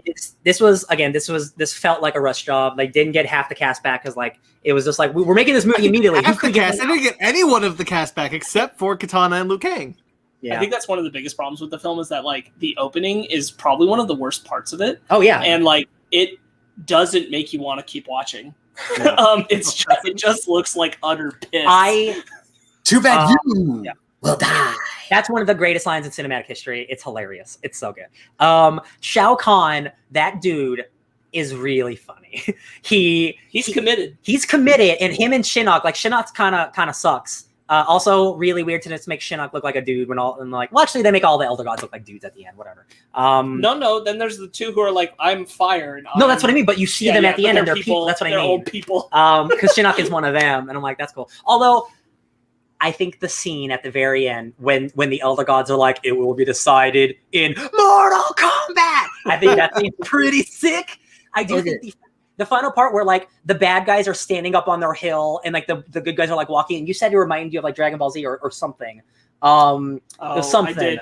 It wasn't Dragon Ball Z, but I do remember. It felt like very anime shonen, where like all the villains are there and the heroes walk up and it's like, this is the final battle, and like they start like teeing off and like, oh, I guess I'll get leftovers, and I'm like, this is fine. This is okay. I like this. There were a lot of vibes in this movie that I even called it out that twice, that they're very much the movie that Kung Pao makes fun of. Yeah. There's, like it does like the zoom ins on them. That's like the on each character like facing each like other. Sonya, Motara. Yeah. I'm sorry. Can we talk about like the dumbest thing about the movie? Because we haven't touched on it, and I'm impressed. Animalities? No. Travel by ball. Oh.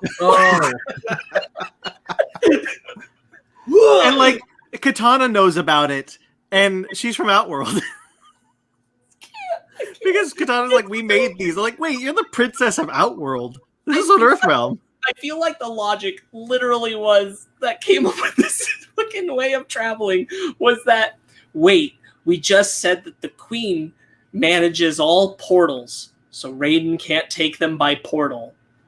We'll use these balls that they climb into and can go. The idea itself of using like the undercurrents and like these hollow earth essentially to travel fast, cool idea. Having it be these hamster balls where the two people are banging to have to move and they have to forcibly like lunge into each other to change directions, bad planning on their part. I'm just saying. Architecture, it's not the strong suit of these people. When they were like, you're gonna go so fast, it's gonna feel like you're not moving to get away from the fact that they can't CG any hair. I couldn't. When we got to that part of the movie, I was like, good God, I wish I was high. Yeah. I feel like I'd be so much more in this and just bewildered. And I think, what a brilliant way to travel. Yeah. And again, like the reason, like, and again, I'm not defending this movie in any way, but the reason that I can find enjoyment in it, it's because it's not lazy. It's doing something so stupid. It is putting 50 ninjas flipping out of nowhere. It is having gyroscopic sex to travel through the earth. Like it is having brother fight brother with the worst CGI you've ever seen shooting stuff. And I'm like, man, at least it's not boring. I think the defining pin that like separates the two films, from my perspective, having just experienced them, is that the people who made Mortal Kombat, you can tell that they gave a shit about the game, and like wanting to try and do it justice for the time. And Annihilation, that sensibility is gone. It feels like it does feel like it. Well, it feels like the forced sequelization to make a profit that it is. Yeah. It doesn't feel like it has that passion for the characters or the lore that the first one does. And that is the defining like separation to me, is like, regardless of how stupid the first one can be at times or anything like that, or the quality level of its time period, Reptile looking like shit, like the first Mortal Kombat, at least I can tell that they gave a crap about what they were trying to do. And Annihilation is clearly absent that feeling. Yeah, 100%. I want to know what the decision-making process was when Paul W. Sanderson was like, okay, Scorpion, he's got a thing that comes out of his hand, right? That's a bird thing. That's what that is in the game, right? Also, like it punctures itself into the tree and then like it dies and he rips the head off and like he gets a new head later or whatever. Like, is it like a demon? Is it like a Cyclops thing or like the Cyclops dimension? There's like in the game, it's just like in the game at that point, it was just a spear that came out. Like in the new movie does that. It's just his spear. Yeah. I'm not totally against the idea. The execution of it's just like, what were you even thinking? It's just so weird to come up with. Like, where did that idea come from? It's like the ball thing. We're like, okay, this is clearly what this is a bird thing that comes out of his hand. Annihilation, he has two come out of his hand. Out of his hand. Now they're like bone dragons, and they have like predator spikes. And I'm like, at least you tried something new. Like, I think that the highest thing I can praise in Annihilation is I actually think that the actor playing Sendel is super committed and good. Oh, she's really good, like a Power Rangers villain. She's like a good Power Rangers villain. I think she's selling every moment of what she's trying to do with the script she's working with. I think she's committed. Yeah. I believe her as this thing within this not great Good surrounding. Good B movie actress. I like her a lot. I'm compelled to watch her compelled be to her know. character whenever she's on screen. She's hands down my favorite performer. I would say that it's the actor returning to play Liu Kang, but my problem is that Liu Kang is robbed of any amount of character development or growth in the film. He has nothing to work with the whole time, so I can't give that to him. But I think the actor playing Sindel is really committed. She's chewing it up in a good way. I appreciate that. I think she's the best of what this movie is offering. There is one thing that I'm actually extremely positive on, and it's a very, very small aspect of it, and it's Jade's music. It's a very small thing, but when Liu Kang is in like the temptation scene, the temptation scene's weird or whatever, but the music, if you just listen to the music, it's really good, and it's really melodic, and it's like really like sinister and pretty. And the music is way better than it has any right to be in this movie. And it's just Jade's theme that shows up for a couple minutes, and I'm like, damn, it's really good. It's so bummed. I'm bummed that it's stuck in this movie because it's a good piece of music. Yeah. And I'm like, cool, whatever, Jade, you're weird. Do you notice when Jade goes evil, her eyebrows do the Vegeta thing? Yeah, I saw that. I was like, your makeup's different now. Oh, you're evil. Oh, that was wild Hot to watch. Jax has cybernetic enhancements rather than cybernetic replacements. So I didn't remember this because first I saw that he had his fingers, and we're like, so his arms got ripped off, but he kept his fingers. Weird, but I sure you love your fingers. Then he just rips them off, and he's like, I don't need them. I'm gonna fight a centaur. So what's interesting is I did some research on that. It's apparently Mortal Kombat 3 had come out, I think, the same year, or at least a year prior, and it was actually a case of similar ideas and a similar project. So it's not so when Mortal Kombat 3 was like Jax lost his arms at the same time the person writing Mortal Kombat Annihilation. What if Jax had cybernetic arms? Oh, weird. Okay. So it was like simultaneous. Okay. Interesting. Isn't that weird? Yeah. it is weird. Because there's only like 2 Mortal Kombat games out by the time the first movie comes out. So it makes sense that like the second one like just came out. So like the first movie was in production before that second game came out, so they couldn't do anything with that. And then the third game came out, so it was scheduling weird stuff. It's very strange when I heard about that. Yeah, Jax is. I'm so glad he's in that new movie. He looks rad. Yeah. The CGI dragon fight. I hate the animality thing so much. Yeah, I can't defend it. It's not even fun bad. It just looks terrible. It just looks awful. The first time we see a CGI monster is like god awfully bad. I'm like, oh no. And then when Liu Kang does the weird dragon eyes during the animality thing with I'm like, oh no, please don't tell me it's what's gonna happen. I think it's gonna happen, and then it does happen, and then Shao Kahn turns into a freaking Hydra monster. It looks like it's like a Disney Channel original movie of the time period, like quality special effects. Yeah, and it's awful. Theaters. I won't even be that mad. Like, I won't even be that mean to it. I think Don't Look Under the Bed has better effects than this movie. Brandon, what year did Jurassic Park come out again? 93. Yeah. Many years before this. When did Lost World Jurassic Park came out the same year as this movie? Wow. And that's all CGI dinosaurs. And this had double the budget of the first one. Okay. This movie had double the budget of the original Mortal Kombat, and we got that. That looks like okay. You know what that fight? You know what that fight scene reminds me of? It reminds me of Megatron fighting Optimus Primal in Beast Wars. That CGI cartoon. No. Oh, that does not. Oh no, I can't. No. I can't go back. It's not gonna look good. I can't. It looks good in my brain, Ben. I can't. You can't go back to Beast Wars. You can never go back to Beast Wars. I did. The worst part about Beast Wars is that it's a CG animated film series way before it should have been. It's so sad because it's a great show that you just can't go back to. Yeah, you just can't watch it. The show is really good. It just looks like utter garbage now. Yeah, it's bad. I was seriously thinking I'm watching PlayStation 1995 PlayStation 1 CG graphics, but this isn't a multi-million-dollar film about a video. I would pay good money for Paramount to invest in reanimating Beast Wars. That's god, like a Beast Wars remaster. I'd pay great money for that. Absolutely. Oh my gosh. Yeah. Anyway, the special effect that really pisses me off throughout the movie is the dragon that emerges from people's bodies. That's obviously the exact same CGI effect each time it appears. Same animation. Even the big one at the end. And I'm like, this is awful. Yeah. This is all awful. Yeah. And it's the only reason it's there is to be a MacGuffin to be like, oh, why? What does this tattoo mean? It's like, oh, they're all part of the Shinnok family. I'm like, you could have said that. You could have had all of that without the tattoos, and still nothing would have changed. Because you still would have talked to Shang Tsung or Shao Kahn and Shinnok the dad, and like, he's my brother. I'm like, you don't need the tattoo. Sonya talks way too much about Johnny for how much she kind of barely cared about him at the end of the Oh my first god! one. So they're absolutely taking into account that the games have fully happened, even though between Mortal Kombat 1 and 2, no time has passed. So she hates Johnny, and then like, oh, they're a little flirty at the end, and they're fine. But now it's like, oh, he's my husband, and he's died. It is 100% awful.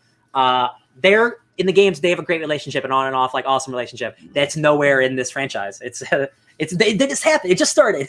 Seriously, like even when I was rewatching Mortal Kombat, because I remember at the end, like you see Johnny like hugging Sonya. I was like, oh yeah, that's right. They end up together, and I was like, okay, yeah. And then it's like, as I'm rewatching this movie, it's like, where does Sonya actually fall for Johnny in this movie? It's just like just because him. I really like Jax's reaction. I really like Jax's reaction to Sonya. Keep talking about who the hell is Johnny? Yeah. I mean, okay, I looking at Scorpion's Revenge. You can kind of see in that movie where Sonya is starting to respect Johnny a little bit. She's like the scene where she's like, "Holy shit!" That has nothing to do with this. I know it doesn't have anything to do with this, but it's like at least in that movie, it's like okay, you can see some progression. It's like in this one, it's like automatic. Hey, I like this guy now, and then immediately on Annihilation, he gets his head snapped, and then it's like I loved him. It's like no, you didn't. You barely knew the guy. In defense of that, Sonya in the first movie is entirely a character based around one simple concept. I'm a strong woman that don't need no man, except all the time I need a man. Unfortunately, that's just the reality of who her character is in the first one, which makes the arc of the idea of this one in the second just ring utterly hollow. Fun fact, the actress who played Sonya Blade in the Mortal Kombat video games auditioned for MK Annihilation, and she got turned down because she didn't have enough acting experience. Yeah. Even though I don't think this movie needed acting experience. First one, didn't it? I get that the guy playing Shao Kahn is committed, and I like his commitment, but I just don't like his deliveries at all. Yeah, it's just, that's fair. That's fair. Oh man, they're just bad. At least with Sindel, I know that she's being a hammy villain. I agree with you, Sparks, on Sindel, but of course the line is like, "Too bad you will die." That must have been so fun. Sparks, what were you gonna say? Oh no, I was just gonna say like what you're saying about Shao Kahn. I'm with you, and that's the same way I feel about Christopher Lambert as Raiden. Like I can't. It's entertaining. Same, Shao Kahn is entertaining, but like it's so horrendously not working within the context of the film. The one set piece that I do like in the second movie isn't a set piece because they just went to somewhere, and it's the big, awesome, like castle, like in the desert location where Sindel does her shriek, and that's an actual place in Wales. It has like all the holes in the mountains and stuff. That is a truly beautiful location, and the fact that they even got the rights to go there and do it, I'm like, all right, cool, you got somewhere real. That looks really good instead of like actually. In that, there's a lot of good miniature work when it's blowing up, when the walls are exploding. A lot of cool miniature work that I didn't expect from this film because everything else looks like such crap. Mm-hmm. Maybe that's where all the budget went. But okay, we got to spend all the money going to Wales and like it's not CG; it's a miniature, and I think that worked really well. But everything else is CG. So I hate that Centaur character so much. Mavado, yeah, he sucks. He's whatever. Yeah, all of the generals are like just whatever's. Yeah, 2 of them are just ninjas. Oh my god! So the red one is Ermac, and he's the one made of 1,000 souls. But also supposed to be Ermac? Yes, but he also duplicates himself, and that's not one of Ermac's powers. So I was confused. I wasn't sure if that's Ermac, but that's credited as Ermac. He's doing noob and smoke shit, and I'm just like, the guys making the movie don't even care. They don't even know. Whatever. Yeah, it's fine. So there's if that's, do we think we're good? We want to move on? Sure. Yeah. Mortal Kombat is much better than Annihilation. Oh God, yeah. Yes.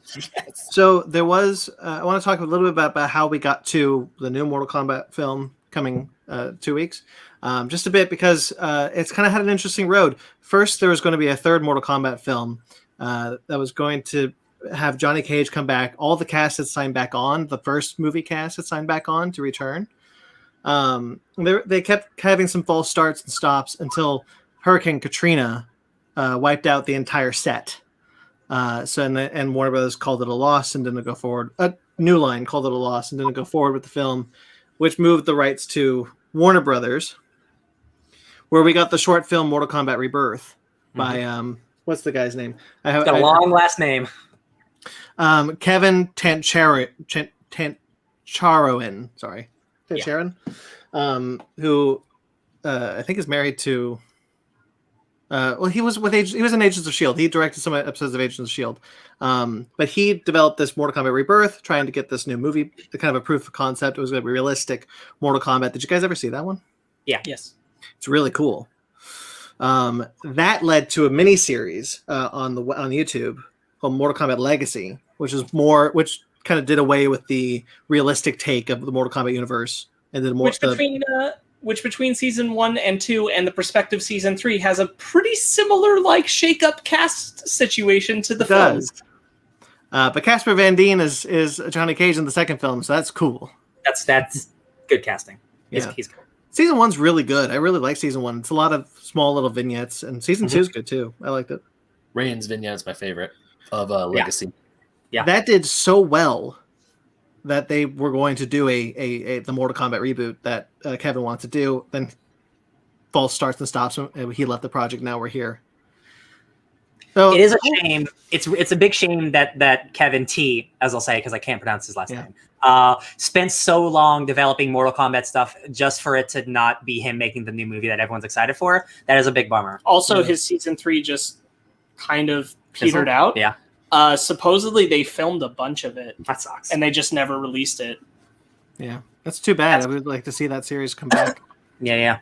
Because we talked about Shang Tsung from the first Mortal Kombat movie returned as Shang Tsung in that second season. Hell yeah, that dude's he's so good. I can't wait till we can play Mortal Kombat 11, you guys. Oh my gosh. Yeah. Soon, hopefully. Yeah. God, Mortal Kombat's great. So many games, so many. Mortal Kombat Scorpion's Revenge, which we reviewed, which we all liked. That's more Scorpion's perspective of the thing. I'm excited for the new movie.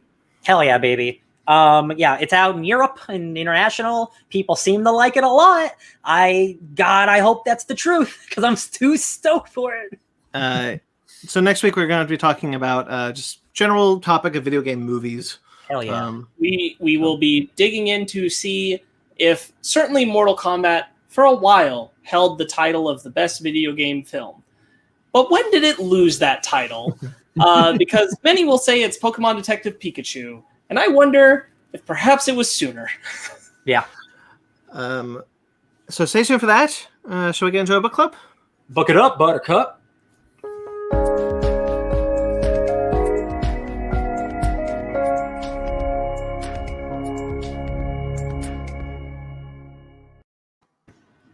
Ryan. Take it away. Hey guys, Ryan here. I got a book by Ramvi. He wrote it, and it's illustrated by Sumit Kumar. It's colored by Vittorio Estoni, and it's lettered by oh boy, Brandon, this is hard. Aditya Bidikar. It is the Vault comic, These Savage Shores. I got this for Christmas from my guy Sparks here, and I'm a big Ramvi fan. This is one of the books I haven't read of his yet. And I read it, and I want to hear what you guys think. Because personally, I think this is one of the best comics I've ever read. And I had such a good time. I cannot wait to read it again. I think it's probably perfect. But that's just me. What's up, you guys? I'll go first. Oh, okay. Brandon likes it. I really enjoyed it. I had a blast with it. I loved how it zigged when I thought I was going to zag, essentially. I mean, we'll get into it, but my initial thoughts are this book is fantastic. And I kind of want to see more of this world.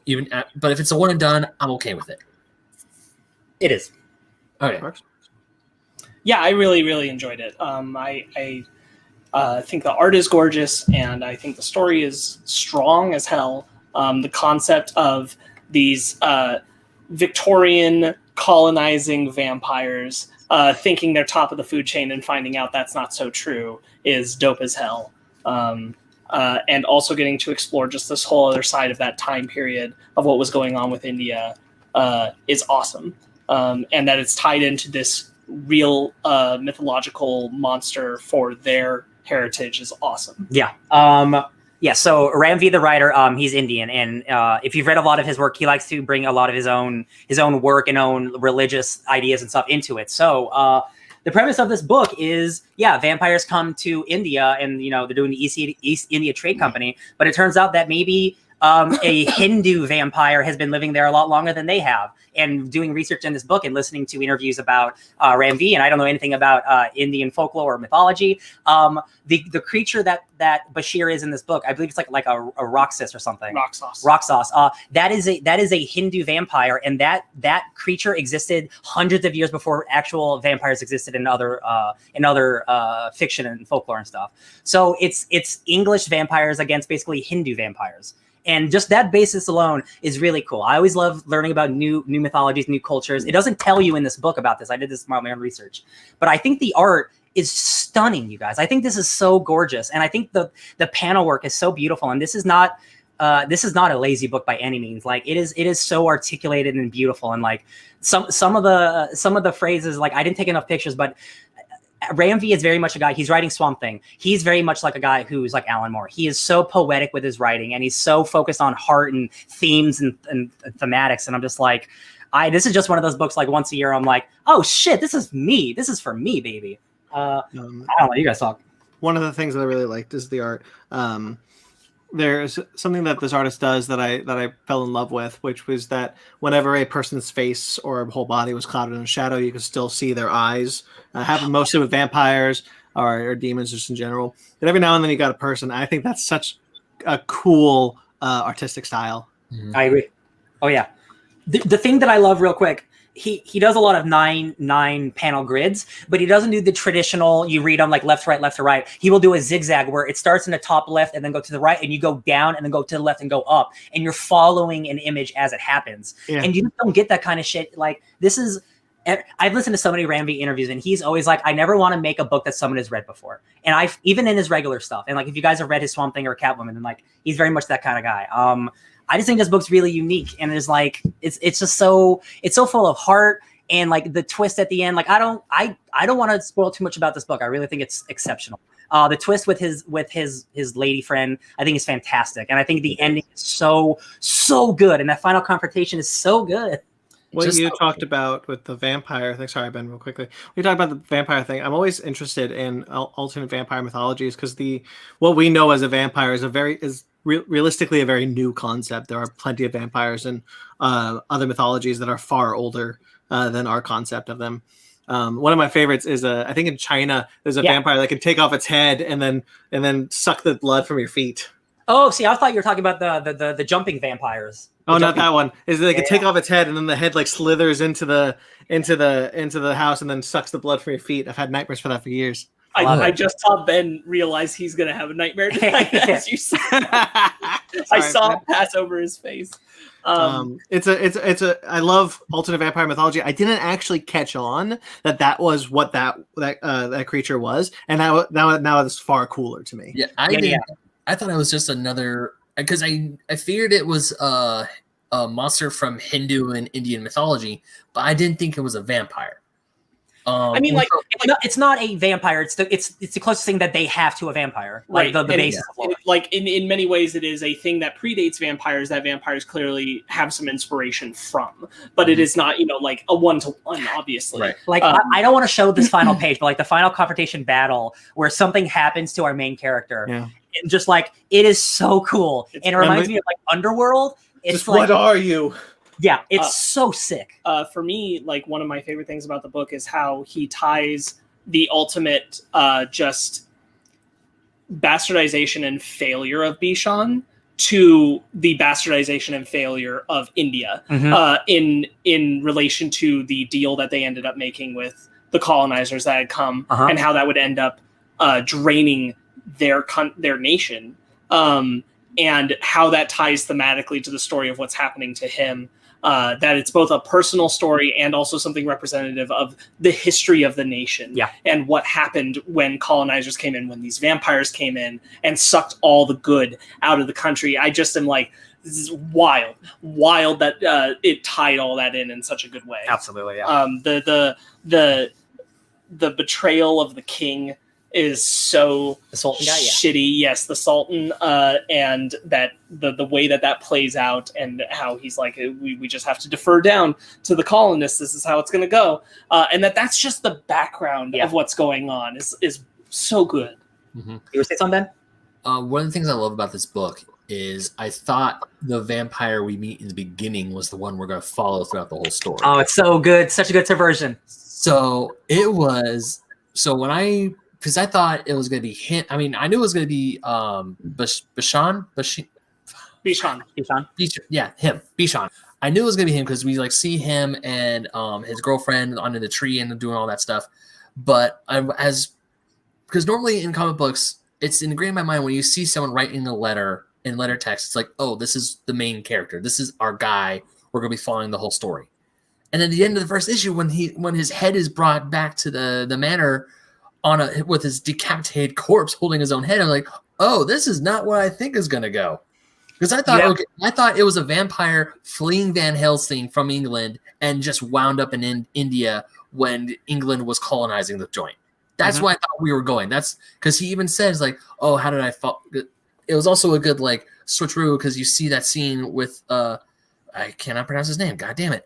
Where you see our guy and his girlfriend is like, how did I fall for such a savage thing? Oh, these savage stories, I get it now. But no, completely wrong. Not where the story is focused on.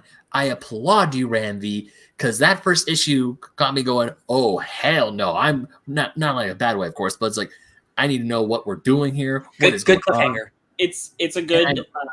Go ahead.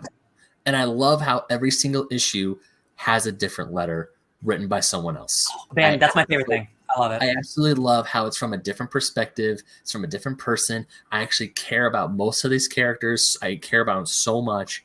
And this book is so good. This is really a fantastic read.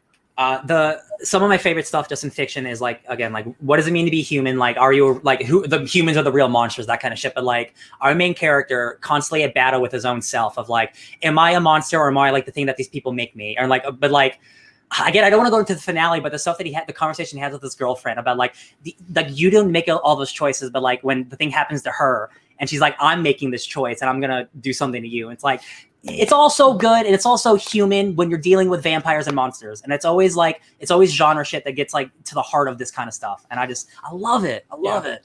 So I don't want to reveal what happens to the girlfriend, but I love the line that she delivers at the end of issue 4.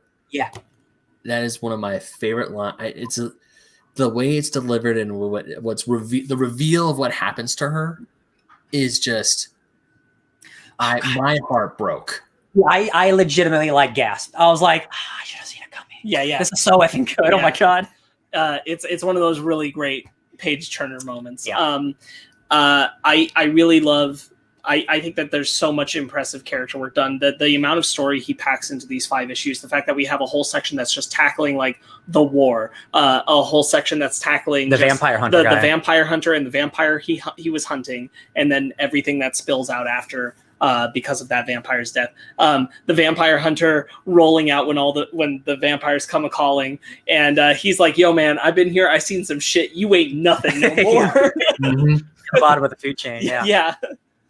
It's so impressive because this is just 5 issues, but it feels like 10. It is so dense. Yeah. But it just goes to show when you fully believe in a project, and Ram V is the thing, again, listening to all these interviews, he collaborates so hard with his artists. A lot of writers just give the script to an artist and then they do their thing and they have some back and forth. Ram V is there on every single call, every single page to make sure it is a perfect collaboration. And every book I've read of his feels like a true collaboration where everything is working together. I've never read a bad Ram V comic. The dude, that's why he's one of my favorite guys right now. Right. And this book came out a year or two ago and won him a bunch of awards. So he's even better now. And I'm like, thank you, Ram V. Check out the mini deaths of Layla Starr coming out soon. That's another one of his books coming out.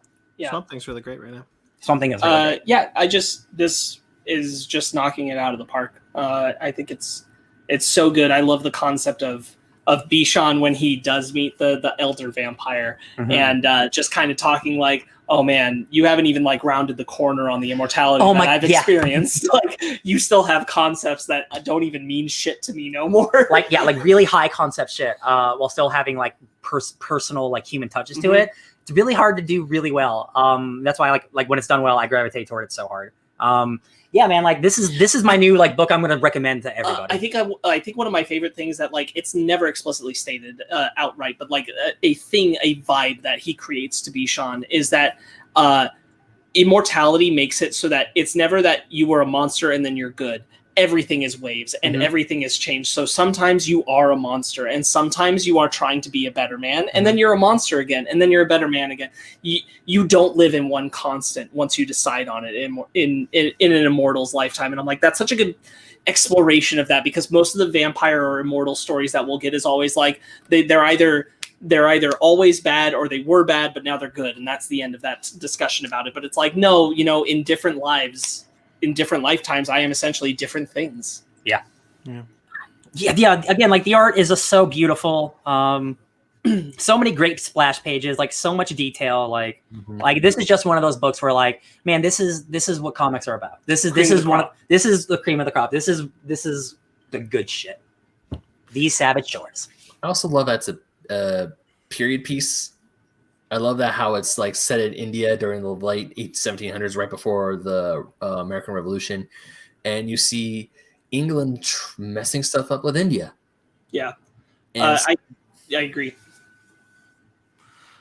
Just this tragedy of damned if you do, damned if you don't with Bishan, about being in the war, and if you'd been what you really are, you could have saved so many lives.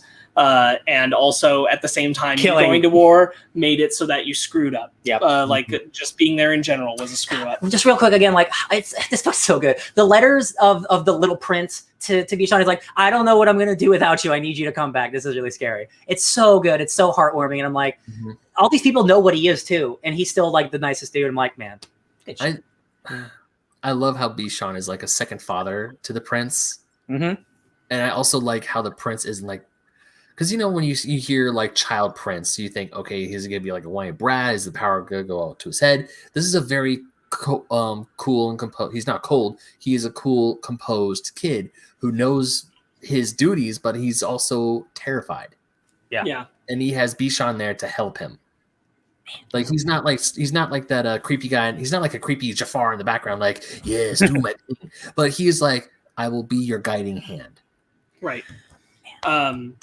I'm sorry, I didn't mean to cut you off, Brandon. Oh no, I was gonna say I was gonna ask if there was anything more to add. Oh, do you have anything more to add? No, you guys all said it. Okay. I'd just be repeating what you guys said. I understand. Sumit Kumar, the artist, I am absolutely gonna immediately go look out for more of his books, because this is some just truly exceptional art. Every single panel, just beautiful faces, beautiful expressions, like colors. Like this is just the perfect book, man. So good.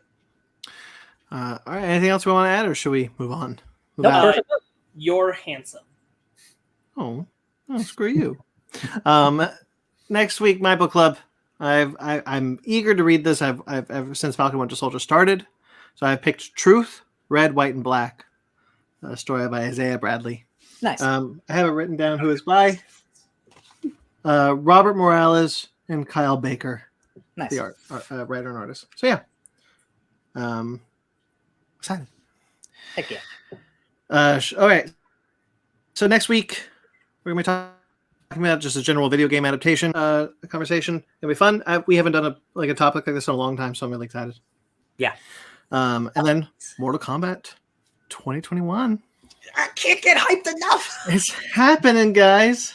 I'm telling you, if I didn't hear people have already seen it and they said it was good, I wouldn't be as hyped as I was. But I now know it's in the world, and they've said it. They've said, yes, we want this. So I'm ready, baby. Mag, true to form, says, good night, guys. Take care and stay safe. You too, Okay, Mag. man. You're wonderful for sticking around. All right, it's time to plug some stuff, guys, because we got Conversation. We talked about it up top. Just a reminder, Conversation is out in the world now. 4 episodes are out. I just talked to Sheila Nickerson from the Hardly Heroes podcast, which is a great conversation. And next week is Ken Knapsack. So every Thursday, look out. Thirsty Thursday. And oh no, I did it. No, I'm kidding. Of course, you can check out the rest of the stuff on our YouTube page. Make sure to like this video and subscribe to this channel, and check out stuff like our Fake Nerds Watch series, which we have linked below for Falcon and the Winter Soldier. That's the show we're going through right now. So check that out. Episode 3 is linked below. Episode 4 is coming this week. We also have Basement Arcade, which I'm seeing some videos being recorded. Maybe. Yeah, we're definitely doing that, but we're not announcing the title yet. I know. I'm just saying. Basement Arcade Pause Menu, which is a new episode coming soon, right, Ben? You said you recorded it already? Yeah. Yep, new episode's coming soon. Stay tuned for that. And our Fake Nerd Book Club, which we just finished, Little Char and the Gang, and we will do a comic that you guys got to watch the episode to figure out what it is. It's Playboy magazine. We're just reading all the Playboy magazines from 1950 to 2000. The articles are great, I've been told. Well, you know, ruin that secret then. Sorry. Crafted by Z, of course. We have masks on Crafted by Z on her Etsy page.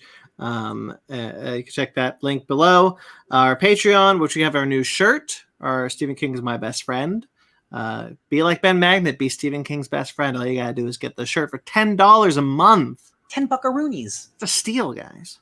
Basically. And you can check out other shirts on TeePublic. We have our TeePublic page. We've got a bunch of cool stuff up there, such as Ben's Don't Be a Dick, Fake Nerd Book Club logos, cool stuff. Or you can find them all on our website at www.fakenerdpodcast.com. We got tons of stuff linked there. Everything is linked there, and everything is linked down below in the description. Check out all that stuff. Cool stuff. Love you. Thank you for the support. Love you. Thank you to Jeremy Vellucci for our themes. You've heard him here tonight. They're wonderful. New theme for Conversation on last week's episode, which he delivered to me, which I'm happy to have. You can find him on Instagram at Jeremy Vellucci Keyboards, or his podcast, Suburban Proctologist, on iTunes, of course, or facebook.com/Suburban Proctologist Official, or Instagram at SubProc Podcast. And, of course, thank you to Mike Matola for the shirt that's on Patreon. Stephen King is my best friend. That was his. Mike Matola original for $10, guys. A Mike Matola original for $10? You can't. That's awesome. It's, again, a steal. A steal. You can find him at Mike Matola on Instagram and Twitter. You can find us on Twitter, Instagram, Facebook, all at Fake Nerd Podcast, fakenerdguys@gmail.com. If you'd like to get in touch with us personally, I'm at BT McClure on Instagram and Twitter. Ben. You can find me trying to be number one at Pacman99, at BenMagnet27 on Instagram and Twitter. And also, like we said at the very beginning of the show, I write for OldSchoolGamerMagazine.com. 2 articles that I wrote this week. 2 of them are in the description below. Holy crap, I need to get a life. You got a life. I do. You got a life writing. That's what you want to do, right? That is what you like writing. Hey, it's kind of. I don't know why I said it. It's late. Leave me alone. Sparks.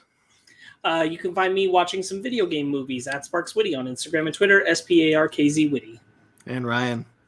You guys, if you're longtime fans of the Fake Nerd Podcast, you know that I used to do Hideo Kojima watches every week as Death Stranding was coming out. Spoiler alert, Kojima and Xbox are possibly teaming up for a new exclusive game. So you guys better be ready for months of exclusive Kojima watches this year on the Fake Nerd Podcast at DJ Tony Snark on Twitter. You're ready. Subscribe to us on iTunes, Stitcher, Google Play, TuneIn, Spotify, iHeartRadio, Amazon Music and Podcasts, and Pandora. Rate and review wherever you get us. We greatly appreciate it. Like this video and subscribe to this channel. Until next time, stay fake nerds. Get over here.